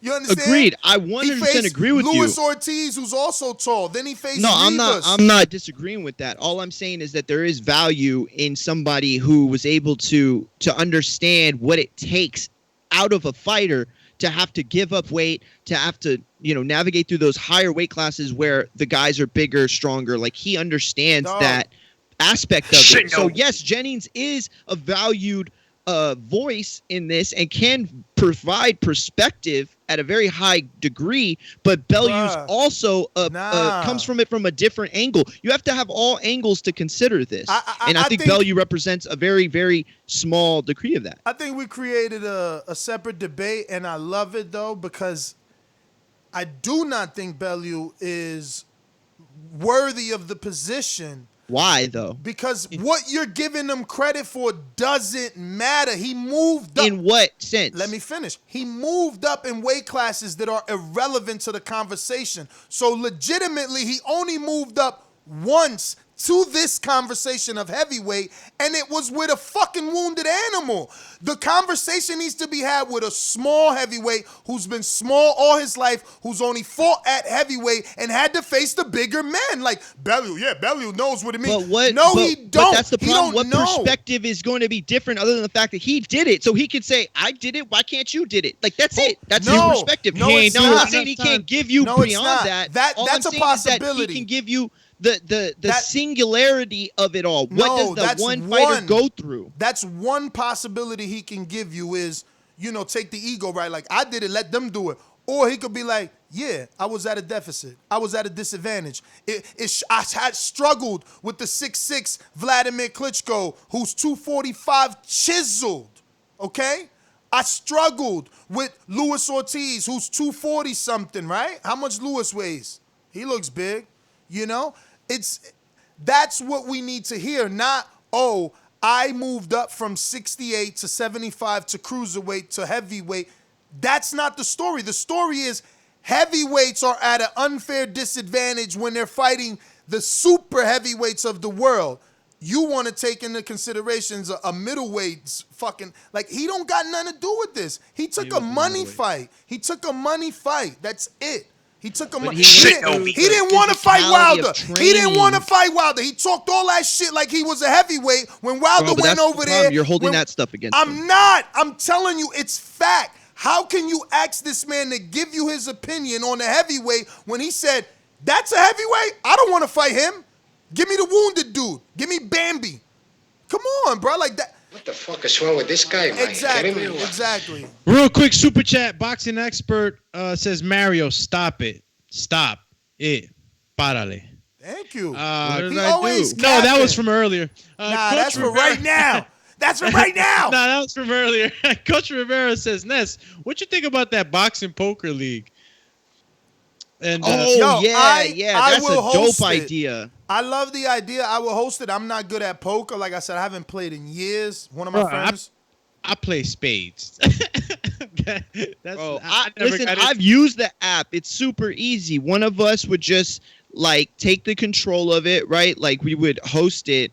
Then they would just cash out us for the prize. And then, you know what I'm saying? Like, it's just easy to set up. I've done them before. And I would love to play with Patreons. Live. You know what I'm saying? I would love to play James Valdez in there, Ness in there, we gotta set it King up. Born. Listen, well, not King Born, obviously. We gotta talk about it. Yeah, we gotta talk about it. No. You've already done a wonderful job. You're following in the footsteps of the other family members like Stainless and Sony and Info. Send me that information in text as well. I'll use those images that you sent me. Those are perfect. But send me the text as well so I could create a post on Patreon and get the community's opinion. Now I want to address a Patreon and Big Nick, who's obviously going to come to the rescue like Mario tends to do for the UK. Big Nick, being from the UK, is here capping, put on his flag. Oh, Ness? Yeah, he's putting on his flag for Tony. He's saying, what did he say? Let me see what he said. He said... Well, you find that. Big Super Mex says, when in doubt, blame Eddie Hearn. He says Ness, he was happy to face Andy Ruiz, and he's talking about Bellew. Meanwhile, when Bellew said he would face Andy, we did a show. I wanted it for Andy, obviously, because I knew it was a big fight that was an easy fight for Andy. But what did Eddie say? Of course not. He seen what Andy did to AJ. He didn't want to hold that head up again. He didn't want to. He didn't want to freaking send the slaughter to the slaying and the lamb to the slaying or to the slaughter. And Tony, he told him absolutely not. You heard it. I heard it. Yeah, but okay, but we also heard a secondary conversation not too long ago that we did a show on. You remember what I'm talking about? No. Well, remember it was early in the pandemic where Eddie was doing those like virtual interviews. Yeah, and we did the Andy Ruiz Tony Bellew show. I wanted it for Andy because I knew it was a big fight. Yeah, an he easy said fight. that's what you're saying. You're saying Eddie. Okay, I'm sorry. Eddie I thought said you were saying no. Tony. Yes, Eddie yes. said no. Okay, I'm sorry. No, I just confused what you said. I'm sorry. But listen, that's the point though, Ness, that you're missing. This is about the guys who don't want to have to move up and fight a guy like Tyson Fury or AJ. Like Tony Bellew's the perfect example of it. A guy who wasn't big enough to fight the upper echelon, and I mean that like physically, of the AJs of the world, the 250, 260, 270 guys, and wants to remain in that bubble necessarily. So he's the perfect person to ask. Again, you ask the guys that competed against the biggest dudes in the world because they wanted to do it. And so that's their perspective. But what about the guys that didn't want to risk their life fighting guys way bigger than them? Listen to what you're saying. Yo, Bellew is perfect for this because he's a smaller dude who started at 60 or 68, and it's dangerous for him to move up to heavyweight and fight those heavyweights. So let's create a play division for the smaller guys. That's not at all what this is. By the way, Tony Bellew's not fighting anymore, so this isn't for him. That's what I'm saying. This isn't about Tony Bellew making a division that he can. Listen, this isn't about the smaller guys. I feel like you're making it sound like Tony Bellew's trying to make a division that he can win a title in. That's not what this is at all. This is about him taking care of guys smaller that fit his body type, that fit his just the way that he believes, the trajectory that they would be on, right? Mm-hmm. So he can think for them. What would they need? What would they want? But that's what I'm telling you. This isn't the basis of the whole Don Majeski. Like we literally You're had him. Absolutely right. We It's literally part of it, had but you him. have to consider No, it's everything. not. No, it's not. You are forcing it as part. That is not fact. This is being created in the heavyweight division because he particularly told you some heavyweights are 220. They got to face 48 and even 75. He ain't talking about middleweights or super middleweights that dared to be great and moved up to heavyweight. Like, it ain't about Bellew. It's about Povetkin, someone in the 220s, 210, Wilder, a David Hay who did move up to cruiserweight and fight legitimate heavyweights. Like, people think, like Ryan, who super chatted, so I'll answer him. He's got a misconception. This isn't Bellew hating. He says hating on Bellew, money fights, but okay for Canelo. No, like I said, he got money fights in the heavyweight division. All I'm saying is his logic can't be taken seriously because he wasn't a legitimate heavyweight. He took a money fight, and I was happy for him. We did big fight chats and shows about that. That was a money fight. I never had negative. That was a money fight. He got his money fight, but he didn't want to campaign at heavyweight like a Brian Jennings. Don't you see the difference? Brian Jennings, with a limited body size and weight, did campaign. He can give you the real deal of being in there with real heavyweights. Not being in there in one fight with a super fight with a broken leg is different. But whatever. I love the debate, and I'm glad. I'm glad you brought it up late, and it just made more time go by. I don't mind. I don't care what anybody thinks. It ain't. Do you know what everybody says? Listen to me. I think Mario, did you fully understand what Ness is trying to drive here? Because I see you like, because I get it. I definitely understand it. And we froze again.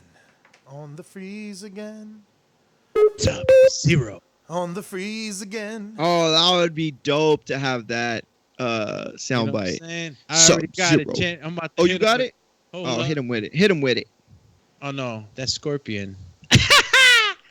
Yo, Wireless Bush Shop Airbuds.com says, smash the like button and support the best podcast. Vamos Campeonato. Are we back on, or am I just reading to the wind? No, you're on, bro. Ryan O'Rourke from the UK says, hating on Bellew. Money fights. I just read that. Get some headphones. Yo, Bobby, do you hear this show? Nephew doing that shit all the time. Good times never seem so good. You guys should be embarrassed of your headphones, bro. You weak, pathetic fool. Call it what you want, but you should be embarrassed of your, headphones. He does that. He did that on Thursday. He likes to talk shit to us. He did that Thursday, remember? Okay, Thursday. Thursday out of the whole year. Like, you guys barely hear shit. Bro, I heard you say it. I mean, just Doomy missed it. It was an accident. There goes Mario, the defender. As good as dead. Not the defender, the guy that don't want to be your ring walk name, bro. Blamed for Mario the defender. Yeah, defender. Or the All pretender. right, I like that. It's a good ass name. Thank you. Appreciate it. No, I'm not here to put you down. I'm here to build you up. I know you helping me, bro. You're the defender. Roy says, I'm not leaving. I'm sorting my accounts out. No problem, Roy. Thank you for telling us that. That's what's up, Roy. You the man. Roy, Roy, we just wanted to make sure that nothing was, nothing like no feelings or nothing like that. But glad we cleared it up. When I get that feeling. We got Ryan O'Rourke who sends his money for the Pro League. All right, Pro League guy. Pro League. Yo, y'all saw, man, we should have did FYI, I didn't post it, but Mitty already told me out of 5 fights, I only got 1. And guess what? The one I didn't get was the one I didn't even pick because I'm extremely busy. Just saying, I don't do the Pro League because I don't want people to say it's fixed. Hello, darkness, my old friend. Imagine. Just imagine. Let this play out in your mind right now. Here he goes. TBV has a fantasy pick'em league, but every week Ness wins the prize. Would you believe it? No, you wouldn't. No, because it wouldn't happen. That's why me and Mitty decided to stay out. We ammies. We amateurs. We letting y'all eat. You hear this? Do me. He would have lost in both leagues. He did lose in one of them. He would have lost in both of them. Yo, my man put you to sleep. I would have lost. If I would have lost in both of them, what did that make you? Bro, but that's the thing is I'm not the one that's talking about things that I could have, would. Exactly. Yo, this guy, man, he should have been a lawyer the way he talk in circles. Yo, bro, who caught the show? We gonna talk about that tonight. Then you caught Power. Nah, I ain't even know. I didn't, man. You ain't catch Power. Y'all ain't real fans. Dog, ain't nobody a fan. I'm a fan of work. I'm a fan of work. Won't you be a fan of work? Here we Won't go. you be a fan of work? Go with this dude. Hello, darkness, my old friend. Who out there with me? Hitting it with them. Who out there with me? Talk with you again. Who out there with me trying to build the brand? They want to go on dates. I want to work. They want to eat. I want to work. What the fuck is wrong with this guy, man? Kidding me or what? Yeah. Hey, last time I checked, we didn't get Gary Russell because you was busy, Ness, whatever. Ness Method Man in the new Power. Word is bond. Word. Yo, did y'all get? Let me bring the super chats all the way back. Ronald Finkley says TBV all day listening in. Y'all ain't get to that, right? I got to. Nah. I got to. See, every day work. You know what I'm saying? Okay, keep going, champ. Nafal Hamed, thanks for the show, man. Thank you. Jared Lloyd, what up? He says, these judges tried to rob Ugas. I hope they have some fair judges when the big fight happens. Coach Rivera says, is mad stupid? Every is to collect more. Oh, we did that. He meant. Hey, get some new headphones, bro. We did that. Get your computer screen. I talked clean. about that. Yo, I talked about that. Yo, with I y'all. got some eye clear. I talked about that with y'all, so that don't even work. Yeah. All right. He stay dodging, bro. I know we did get to this one, but I'll say it anyway, boxing expert. Mario, stop it. Párale. He rereads the. You're a hater, dog. Yeah. Yo, he's like, I want to read this one just to talk shit because it talks. Yo, wireless. Just Shout out to my egg. peoples. WirelessAirBudShop.com, where you can get your own wireless earbuds. Your own wireless earbuds and pay $200 less than Apple with all the same features, and it's a black-owned company from our very own J Hardcore Boxing in the Baltimore, Maryland, D.C. area. Also, he gave us one of these to give away to, and this is another reason why I'm not in the pro league, because look, Ness, you won it, now you got 2 sets of headphones. Yeah, we know how you, so I'm going to let y'all go ahead and win these, courtesy of wirelessbudshop.com. wirelessbudshop.com. Yo, and there's more than just this on his site, you know. And look, we ain't making nothing. He's just our mans in them. And he sent me a free pair. They actually work and very, very good. Especially, I like to take the time to talk about it because I'm not going to recommend anything to you guys that doesn't work. Like, if the shit was not good, it's like, now you calling me like, Ness, that's your man's. Get in touch with Jay. Ness was roasting if it wasn't working. No, I don't need the headache. I don't need the headache. But they actually work. And I have the real pair, the $200 pair. I bought my daughter the $250 and my girl the other one, the newer ones. So I am very, hands-on with the Apple products. I know how they work. I know how they feel. These are actually good and work identical to those. But he let us know the last time he called in that they actually work for you bums who have Androids. Oh, man. Anyone who has an Android is a bum. Shame. I got shamed out of my Galaxy Note. They're going to be like, yo, Ness, I got the Note, and it's 8 inches, man. Why you want that little ass iPhone? Get that crap out of here. You seen that new Galaxy? The one, like, it folds. The flip phone? Crapola. Yeah, it opens. Yeah, that looks dope. But, that's the thing. They got to come up with gimmicks. They got to come up with gimmicks for y'all to make y'all buy those phones because they don't work. Do you or do you not follow someone on Instagram and they have a Galaxy or an Android? Like, you can tell Android users by their pictures. They love to boast that their cameras are like 50 megapixels. Their cameras, bro, listen to me. There's nobody with better video cameras than them. Nobody. Show me who you follow. Show me who you follow that have. I don't have to follow nobody. I have friends that I've seen when we go to events and they got video and I'm like, fam, why does my iPhone look all grainy compared to yours? Well, you got like, you don't even notice how good it is. Well, you got a 6. You don't even count. You're like, I don't got no 6. You're like Michael Fox in Back to the Future right now. Get out of here. You're a hater, dog. My man got a 6 talking about, he's trying to compare his video to real phones. Like, dog, you still out here recording with a potato. He talking about, I got a 6 and I'm looking at this guy. Nah, champ. He said you got a potato. Yo, let's see if we got to 16,000. 116,000. Let's see. Damn, Labor Day. That'll be good. Oh, we got to 116,000 and numero dos. Oh, man, this just made my Labor Day work session a whole lot better. Yeah. We broke it on a significant day. Shout out to all the supporters, man. Everyone who tunes in and listens. James Valdez said he got a 5.5, not a 6. Fool.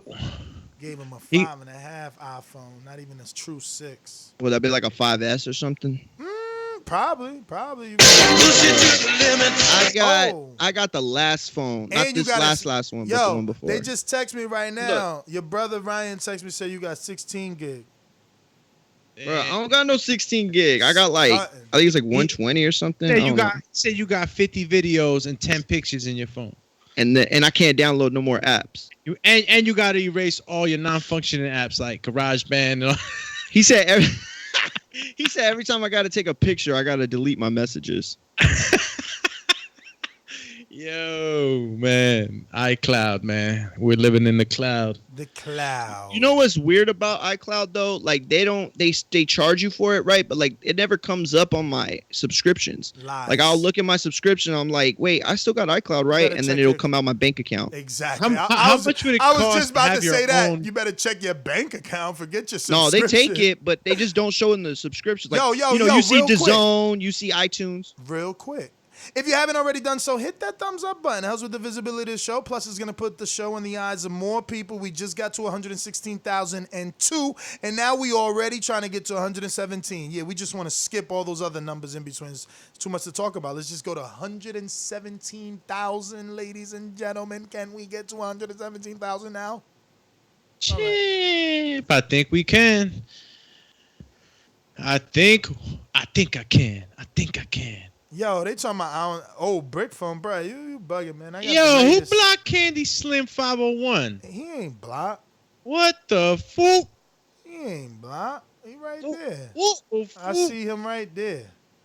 Yo, but that's everybody except my Gmail and the Boomerang and maybe Stonebone. Boomy. Going once. What up, my Gmail? Yo, so I also want to just shout out myself as it is my birthday, turning 37 today. Oh, happy birthday. Damn, we ain't got no happy birthday song. Estas son las mañanitas que cantaba Rey David.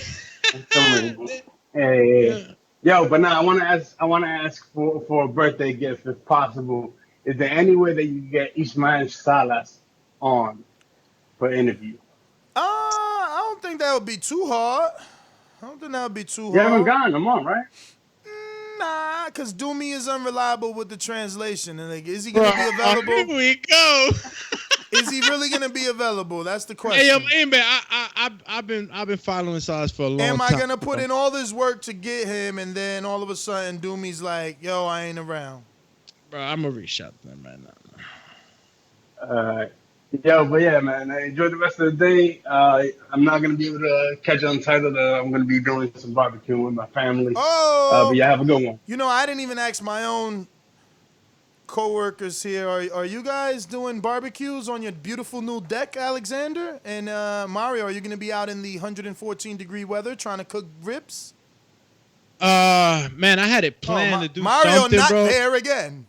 Whoa, he went down the pipe. You know, Mario does this once in a while, goes and steps on Goombas. Right about now, though, I went to sleep like 5 a.m. just studying stuff that, you know, I like to study. And I didn't plan right, man. I was supposed to go get some meat. I was going to see if, you know, I did something. What's Salas's? Let me look for signing the proper spelling. It's Ishmael Antonio Salas. I'm hitting him up from mine. I should just hit him up from the boxing voice. Let me just switch up. I'll send you the writing if you want. Yeah, you could hit him up directly, but I'm gonna hit up my man's who does the translations for us for the Cubans. Oh yeah, he's good. I like Alex, man. And see, can Alex just get him on for us?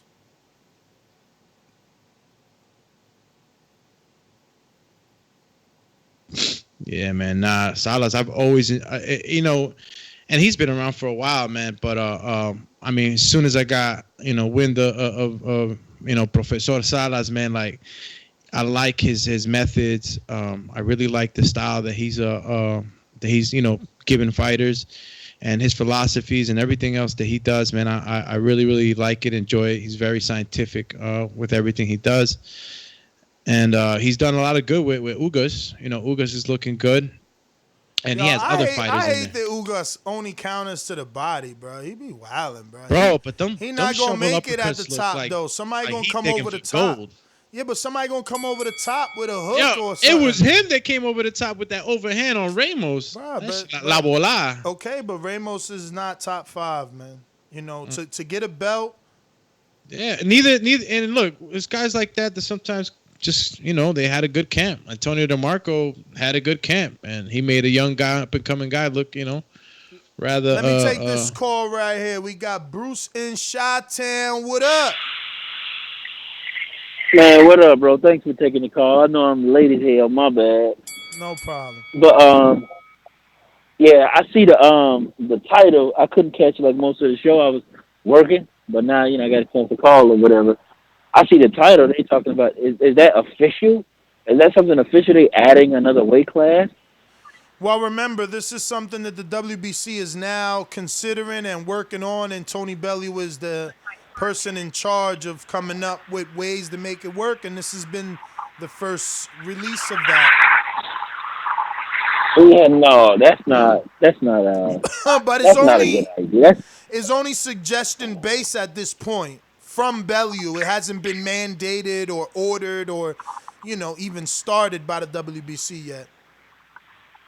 I mean, this is a super cruiserweight. That doesn't even sound, pleasing. Nobody wants to be the cruiserweight champion of the world. They want to be the heavyweight champion of the world.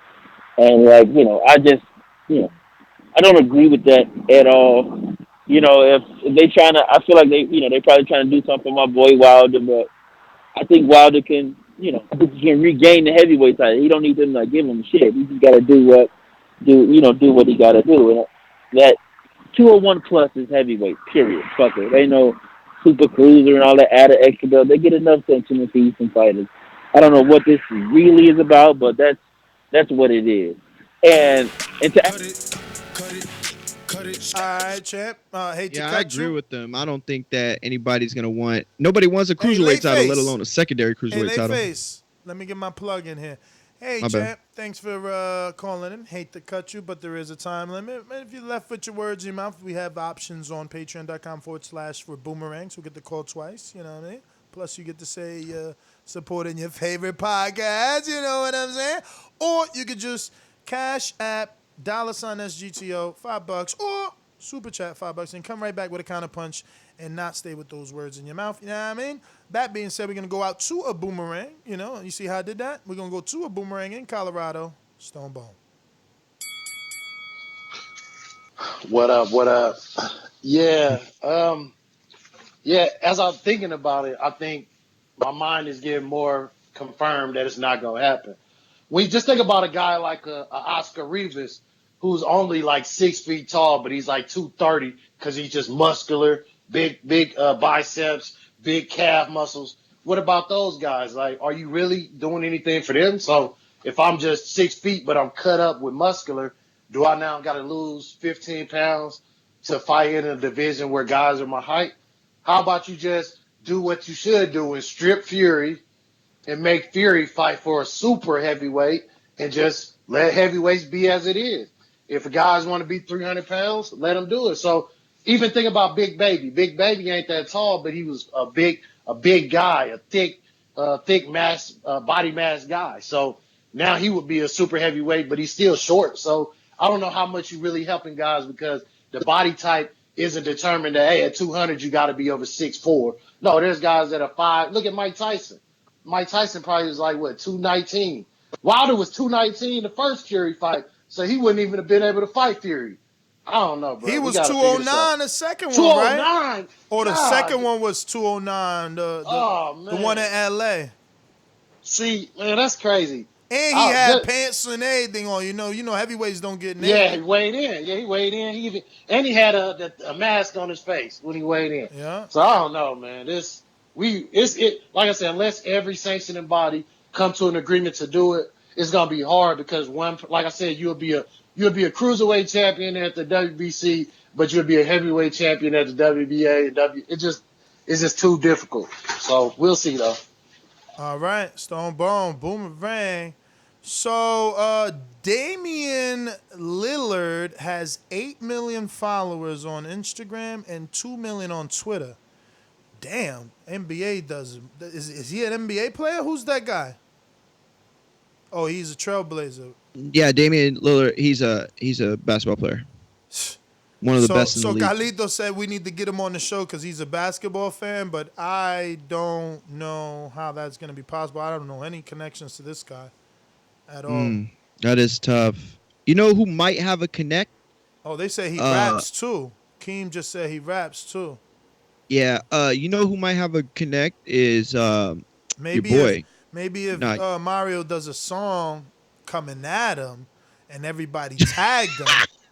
You know what I'm saying? Like, if we get a good 500 people from the Boxing Voice to tag him with a battle rap of Mario, then we'll get his attention. I know 500 ain't a lot when you're considering the numbers that he gets, which is 8 million on one platform, 2 million on another. But 500 of anything is a lot.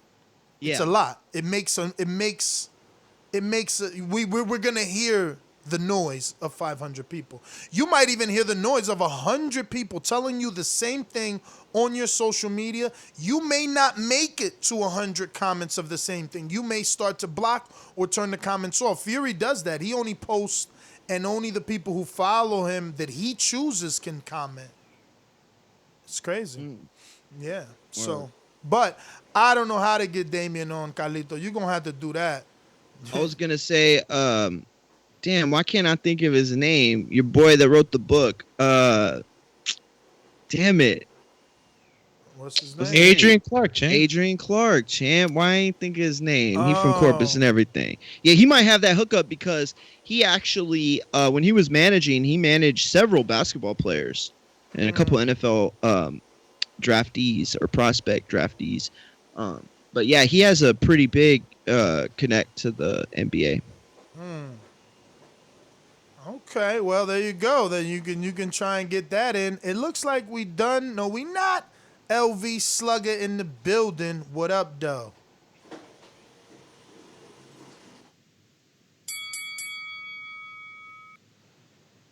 TV. What up? What it do? What up? What up? Yo, man, I was really calling about that Ugas, man. That was horrible, man. That's one of the worst I ain't never seen, man. On that split, man. When they said split, I was shocked. And then when they said his scorecard 117 to what it was, 117 to something for the Ramos, that was horrible, man. That was horrible. I felt like Ugas won about 11 rounds last night, man. Yeah, that was a horrible card. That shouldn't even been. That should have been a majority decision. I mean, let me ask you, in a weird way, do you not feel kind of happy or content to see that there really are no powers that be? Because that was the A side that was about to get robbed, right? Like, exactly. That's crazy. Yeah. I mean, I don't know how that worked, man. I don't know what that judge seen to even do something like that. That's crazy. He did what's the name though? Wobble Ugas about two or three times in that fight though, but not to where, he supposed to been winning the fight that big like that. I don't feel like. But yeah, Crawford stopped Ugas, man. I want that fight so bad. I want Crawford to go and knock him off. Crawford will stop Ugas, man. Oh yeah, all day. He'll come over the top. It's too easy. He'll come over the top. Yeah, Crawford will stop him. And that they really trying to get Wilder a body like he said. They trying to do this. Nah, not even. This is all theoretical. This is all theoretical from Tony Bellew, you know what I mean? He's bringing it up. It's hypothetical. This all just, nothing yet. Yeah, I hope they don't do nothing like this. I don't want nothing like this, man. Because like you said, Cruiserweight already, it's hard to even get a lot of fans to get involved with that division anyway. So if you do a super Cruiserweight, I mean, Wilder have it turned, because he already got that status, but I don't feel like they need to do that, man. Wilder don't.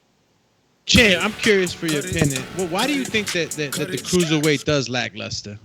Oh, you cut him off? All right.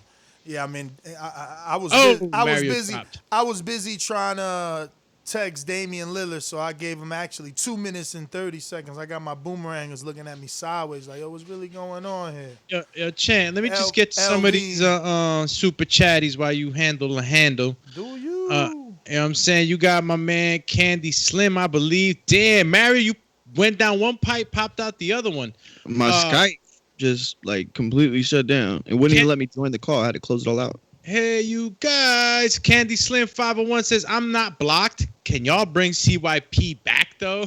Ha! Cheap! Ryan O'Rourke from the UK says, get KSI trainer on 4-0 as a pro. He 24, I think. Damn, who trying to fight him? Who? Hey. Oh, he talking about Vidal Rally. I said that already in the chat. I said that might be difficult to get as well. Vidal Rally, he's got a real big following because of KSI. So, Ness? What? Just real quick, didn't want to interrupt you, but my professor hit me back. Who's your professor? Ishmael? Yeah, and he just says, he got a couple of things he's gonna be doing, and he's going back to Las Vegas. He has a couple of commitments with some of the fighters, but let him know. He told me to just hit him up in a couple of days, and we'll see what we can do. Let him know. First of all, it's gonna be via Skype. Yeah, no, I'll talk to him. I'll set him up. No, but you need to say that because he's probably telling you how busy he is because he's unsure. Absolutely, you're right. He's unsure of being able. I'm gonna clear that. Of being able to physically meet up with you. Let him know that you do not need to meet up with him. Yo, who the hell keeps muting me on Skype? I'm sorry, guys. It was not me. I don't know who's doing that, but yeah. Let me get to World Ender. That's a pretty, dark name there, sir. World Ender. How are you? Damn. His cousin's Galactus. Sir? Yo, hello? Yes. Where are you from, World Ender? Yo, can you hear me? Yes. Sounds like Stormbringer. Where are you from? Yeah, that's me. This is from the other day, man. We had to debate. I know. You so now you changed your name. You changed your name to World Eater. It's the same thing, bro. The full name is Stormbringer World Ender. But yo, why do you want to eat the world? Bro, he's like the guy from... It's not. Come on, man. It's just a name, bro. We're messing with you, bro. We're pulling you on, man. Yo, Doom. Don't troll me like that, bro. Don't troll me like that. Yo, but no, yo, champ. I wanted to speak real quick about the Deontay Wilder situation, man. Like I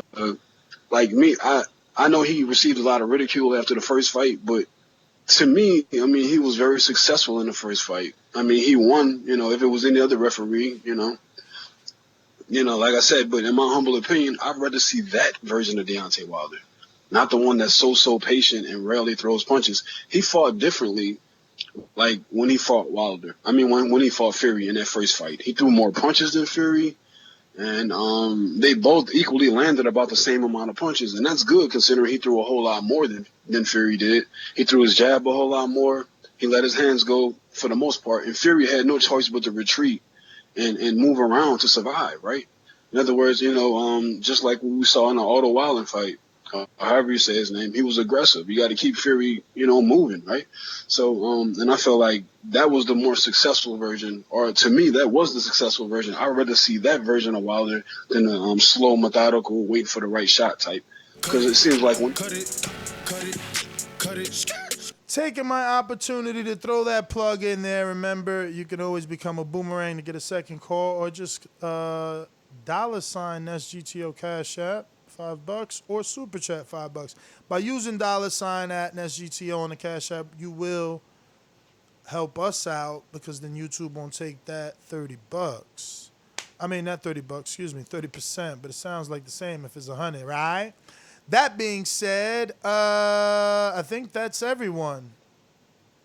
He said that's everyone. Boom, boom, boom, everyone. And we done. Let me make sure this is not a new caller on... No, that is not. All right, next GTO, Instagram and Twitter. Catch us on the next one. These guys didn't answer the question, so then they're going to hit us up like at 5 and be like, yo, man, my girl want to do a barbecue, and I'm not going to make Untitled. What was the question? Oh, Untitled? Oh, shit, I forgot today was Labor Day. Exactly, it's Labor Day. Do you guys need the day off? Do you need the day off? Unlike Nestor and NO, who always working. NO, let them think on that because they obviously need time to answer. Unlike me. I do actually need time. See, the ducking but begins. I'll let you know within the hour. The ducking begins, ladies and gentlemen. Just know. Listen, I could say whenever right now we're not that I'll here, need it off. If you would rather me just give that answer, we're never not here because of me. That's all you need. Ness secretly in his own head, like, yo, I'm gonna troll until I get what they said they're gonna say, but I really want to enjoy my Labor Day. I want to enjoy. First of all, Doomy knows I'm all work. After this, I will be texting him to see what time we getting together to do other work that we do every single day after this show ends. He knows I'm a pain. The show don't go off and he gets to eat and walk dogs. I'm texting him, let's go work. So he lying. I'm at a place where I'm singing, let my people go. Let my people go. Say nah. Yo, if I could, I would be like going to get him. Like, let's go. Let's go. Let's go, Uh-oh, it champ. says De Leon Daniels counterpunch on a Cash App. Let's see if that is true. Thank you to Coach Midday checking us out and sending a message. Whoa, why all your beats gotta be weird? Okay, Bruce from Chicago. Yours, you gotta tune those in. One day you gotta take a couple hours, just play them in your head. I just did. That was a brand new one. Bruce in Chicago. Got a lot of background champ. Yeah, my shit, my bad. Let me move. You good, man? Can you hear me now? You good when you talk. Yeah, when you talk, you're good.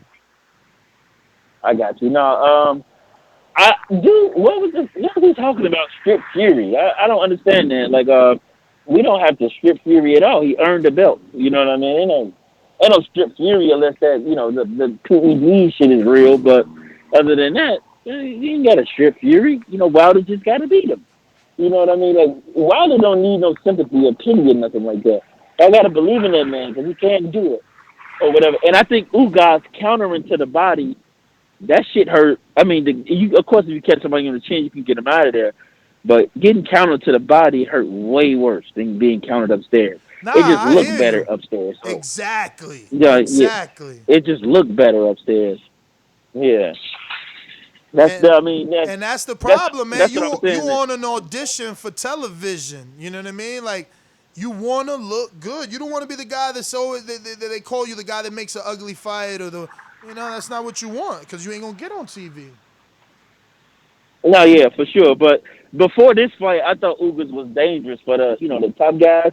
He gave Porter hell, but after seeing him get cracked a few times, I don't know if he's taking that shit from Danny, Terrence, EJ, or Bud. I don't know if he's taking it like that because Porter ain't punching like that. He just gonna outwork you.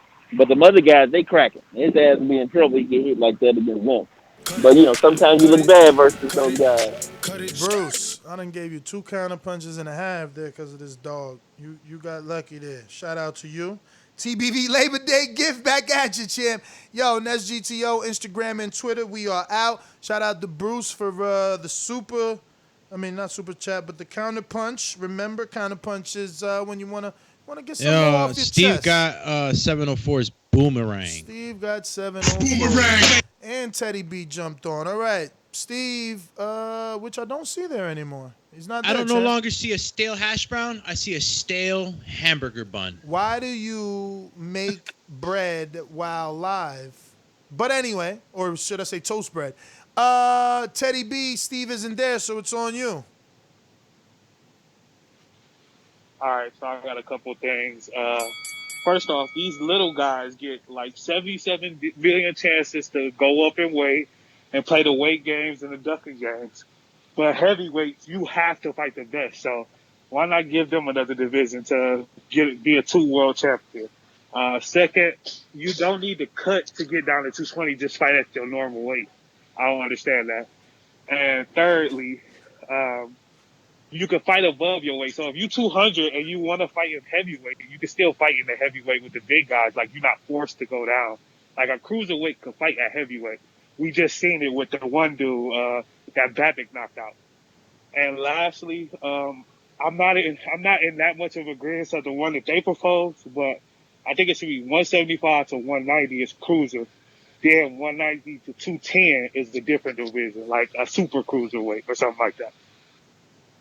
But I'm out. All right. Horrible example. He was like the fight with Babbitt in the heavyweight. They knocked him out. Like, that's the point of this. You know what I mean? Like, cruiserweights don't belong at heavyweight. And that's why Babbitt knocked out Sean Winters. We got a few super chats. Doomy, what are you reading over there? Well, let's go. Just having a conversation with the prophet. Victor Banuelo says, take the day off, guys. It'll let people catch up on some past shows. You know what, Victor? We do be having back-to-back shows, and sometimes, I've actually gotten that from you feel me? too. Sometimes it's like, yo, I missed a day. What? I missed 2 days. That's like 4 shows already. Victor, like, I missed. You're only one person out of the millions listening. We don't believe you. Push it to the limit. We don't believe you. Wireless Bus Shop, Airbuds Dot. Come smash the like button. Triple respect emoji. Listen, no one ever became the best by taking days off. Crawford's in the gym every day. This is true. This is true. Work, consistency. Either you the best or you're not. Nah, I'm joking. I'm down with whatever y'all want. I'm available like a Mojo. Like Mojo. Oh, we never got the NO, right? Yeah, you slacking. NO, what up, champ? Why you over there on some solidness? Ooh. Shit, bro. Man, I don't know, bro. Look like you gotta refresh or something, man. I've been over there in the pocket just chilling, you hear me? But how my audio sound, first and foremost. You straight. Alright, cool. Look, man, I think if anything, bro, they should make a super heavyweight, like that super cruiserweight, that just take like the, you know what I'm saying? It take like the what I'm trying to say, like, bro, like the finesse, not finesse. I forgot the word I'm really trying to say, but it's taking like the star power. That's what I'm looking for. It's taking the star power from the fighters like Wilder, like you know what I'm saying, like Usyk and whoever else might have a name that's at the lower side of the heavyweight division. I think it should keep heavyweight, and then Fury and everybody that's 250, maybe like you know what I'm saying, 230, whatever. Maybe that's the super heavyweight. Dog, we can't wish for that. If that was true, Wilder will never fight AJ. AJ weighs in 248, 258. He would have to move up. He would have to move up then. Yeah, but you know what I'm saying? But that's the thing. AJ would have to come down. AJ can lose a few pounds. But you know what I'm saying? But then what's the reason to even make it? So now we're going to have catchweight, heavyweight fight? Man, that shit sound whack, man. I mean, it do sound whack, but I know the WBC trying to do it. They just trying to make some more money, man. That's all that shit about. Not even because the more bells, the more money. The more bells, the more money. Yeah, but Doomy already said it. Yo, these dudes already paying sanction in FIFA. It don't matter if you getting a belt or not. You at heavyweight, you gotta pay. You want a belt? If you want a belt, you gotta pay. All right, so why do you think they have all those different divisions and belts out there right now? It's about money.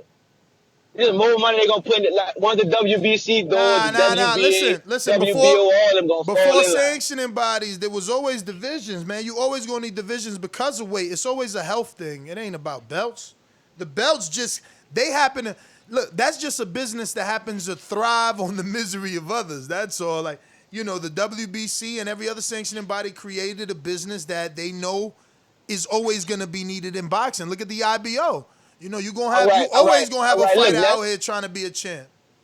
I'm gonna just ask you this, Next. Do you think once let's say the WBC go through with that, right? You don't think they're gonna make some extra money off of that? I said of course, because there's an extra division there. Right. But it's still the same fighters, though. In theory, it's the same fighters. You splitting them up. Remember, heavyweight is still 200 plus. All they doing is creating 220 limit, then everything above 220 is super. So that's what I'm saying. Those still the same fighters. It ain't like dudes coming out of nowhere. Yeah, I hear you on that, bro. But that, man, I don't know. I just see a whole plot going on. Then you got these new crop of fighters. It's gonna be coming up in a minute, bro. That's gonna be like, you call them like tweeners, like the ones that's not really big enough to fight the guys at the top right now because they so goddamn big. So they just gonna be one of them guys that move up. They're bigger than cruising, but they're too small for the super heavyweight. You know what I'm saying? I don't know, bro. I see a plot going on. I could be wrong, but that's just how I see it, man.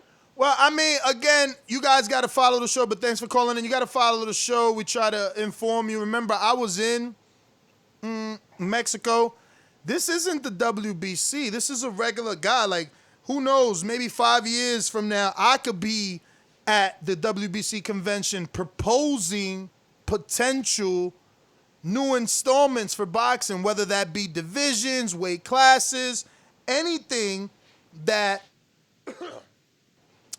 I can present enough data to the WBC to take it seriously. This is not the WBC. That's the misconception. It's like, oh, WBC trying to make money. No, this has been brought up to the WBC on numerous occasions. This is now the second year in a row that it's picked up steam. But Don Majeski, who we had on the show, has been proposing this and getting denied. What that means is he's gone over and over to the conventions, wherever they may be, you know, spending his money to go there to be just like any other politician at an open, debated forum, right? So, like, WBC gets up there and they start talking their rules, and when they allow the questions, he raises his hand and he says, listen, I want to propose a new heavyweight division. This is why. This is my information. And then they appoint him someone to forward that information to. So that, you know, Mauricio will be like, all right, Mr. Majeski, I want you to send all that over to Alexander Lionez. He is the WBC's international, and we're going to look into it, you know? Now you got to stay in communications with Lionez, and Lionez got to try and push that over the line. You got to convince him. And then it don't work, and he's back. He was back again this year, and this year it picked up steam. Why? Bellew was on. Maybe Bellew gave it the nudge. Who knows?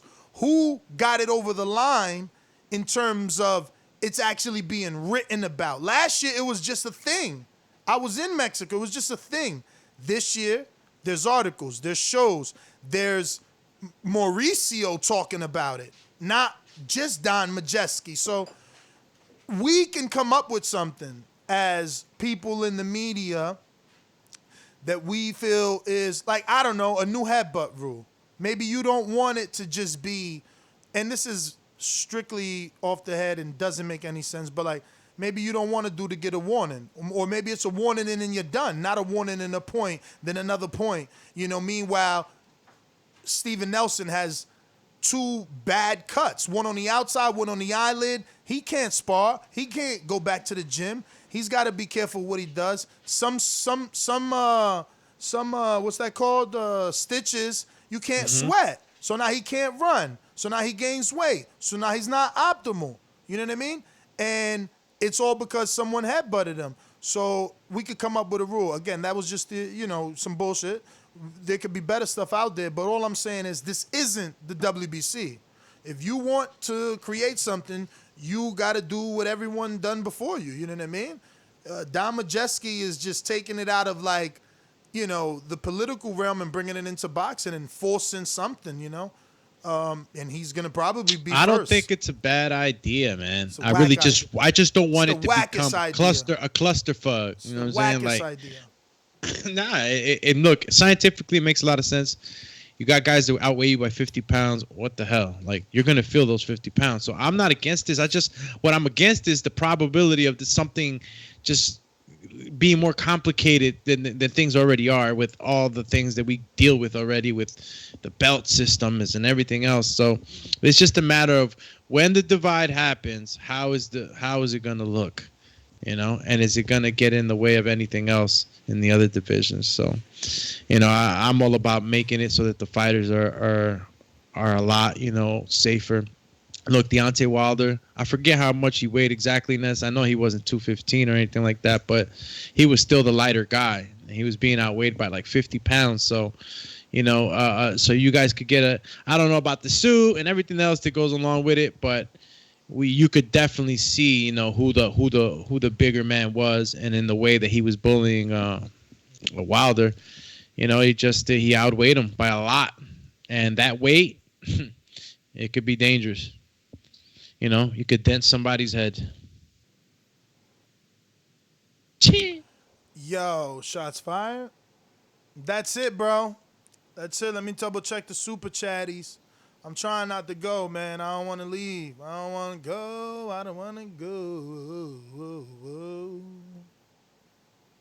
What we got? Damn, Marioski popped up the other pipeline. Mario with a new Dr. Pepper hat. You like an in and out, bro. My man is on the toilet bad. heavy. I had the In-N-Out burger? The dogs, bro. They was crying outside the door. I'm like, man, why isn't my wife taking? She's off today. And I walk out, and then I'm about to bitch her out, bro. I'm like, why aren't you taking these dogs out? And she walk into the house with a coffee. I'm like, Yo, Never mind. What? We Never gotta mind. talk about Mario on Untitled, man. I mean, he always sounds like he's like this man's man. Like, oh, why you ain't cook my food? Why you ain't bring this? Why Oh you no, ain't I walk-" never tell her that. I just But that's what you I be stunt doing for on the y'all. show. Yeah, that's what I'm saying. Yeah, no, I'll admit it fully. No, I would never say one of those. She would be. Yeah. Yo, you guys are coming over, right? You 24th? almost. Hell yeah. Yeah, I think my lady hit She's up your lady excited. on IG. Oh, word? Yeah. Oh, that's what's up. Yeah, she's excited. She's like, I want to meet the girls. I want to hang out with the girls. I'm like, all right, well, shit, do your thing. He almost makes it sound that way. We gonna have separate vacations. You stay on your. No, I was playing. Oh snap! No, I'm playing. Separations. Yo, we definitely Separations. We out. That was a good one. It's a new one. At Maury McGee on Twitter. At Maury McGee on Instagram. Peace. Catch me on IG, Alex_Doomsday_LAINEZ on IG and TikTok. Haven't been there much. Maybe I'll just leave. Yo, don't you but say that Twitter, every Alex show? Linus TBV. And Every if that single bell, show. excuse me, Ness? Every single show you say, I haven't been there, but I'm I there. haven't. Yo, he mad because he's waiting for you to drop a new one. He's secretly like your biggest TikTok fan. He's seen like, all of them. He's trying to guilt you into making new ones. He's seen me with all my dances and shit. That's what pretty much TikTok is about. No. Yo, Idris hit me with the dude's Twitter and said, how do you not want him on the show?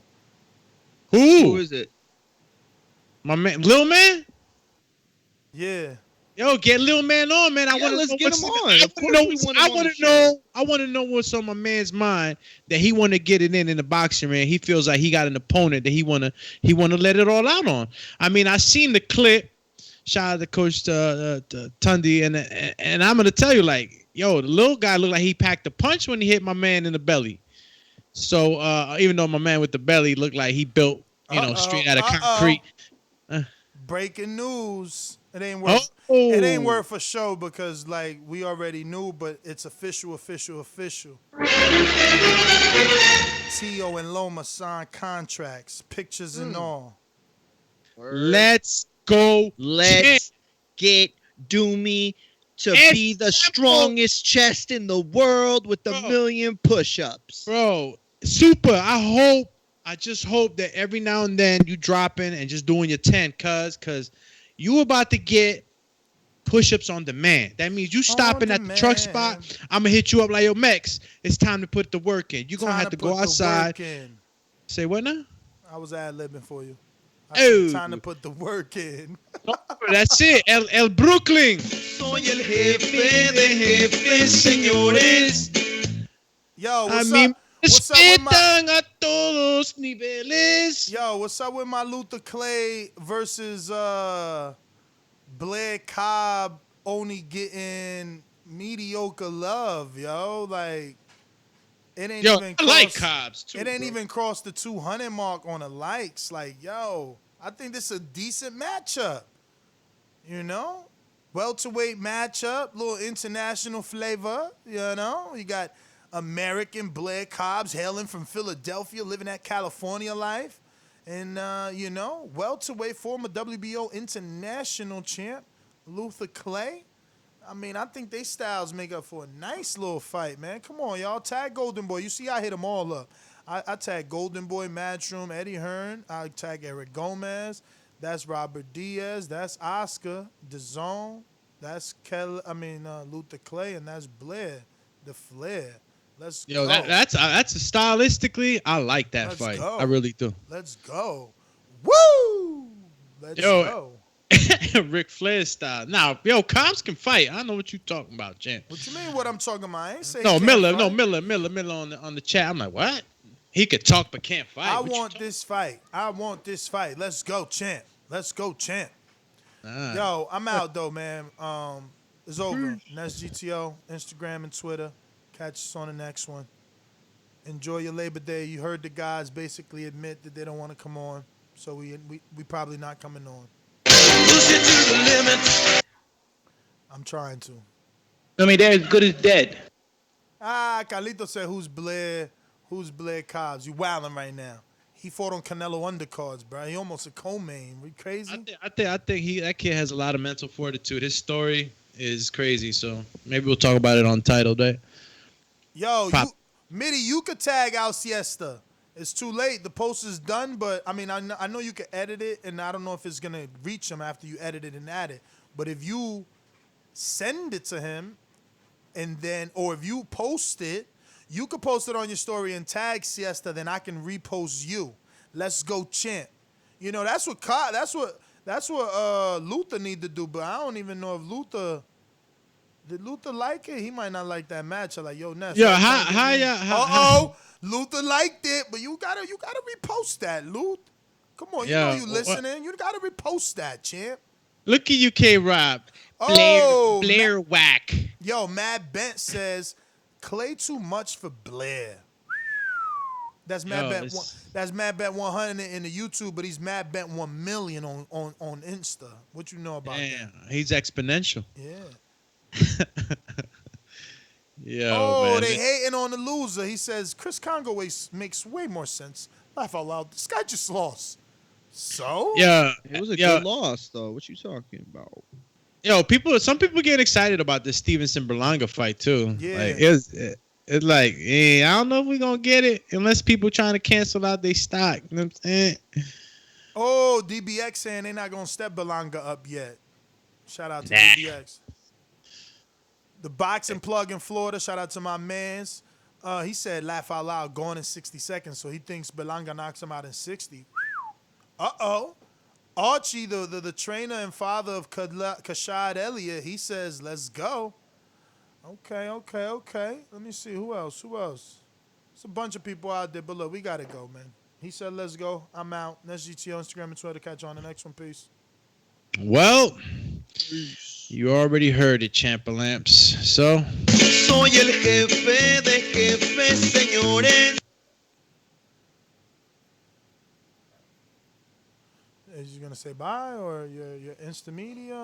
I'm gonna just go ahead and leave. Call you wasn't ready. All right, later, gentlemen. These guys are Peace. acting weird.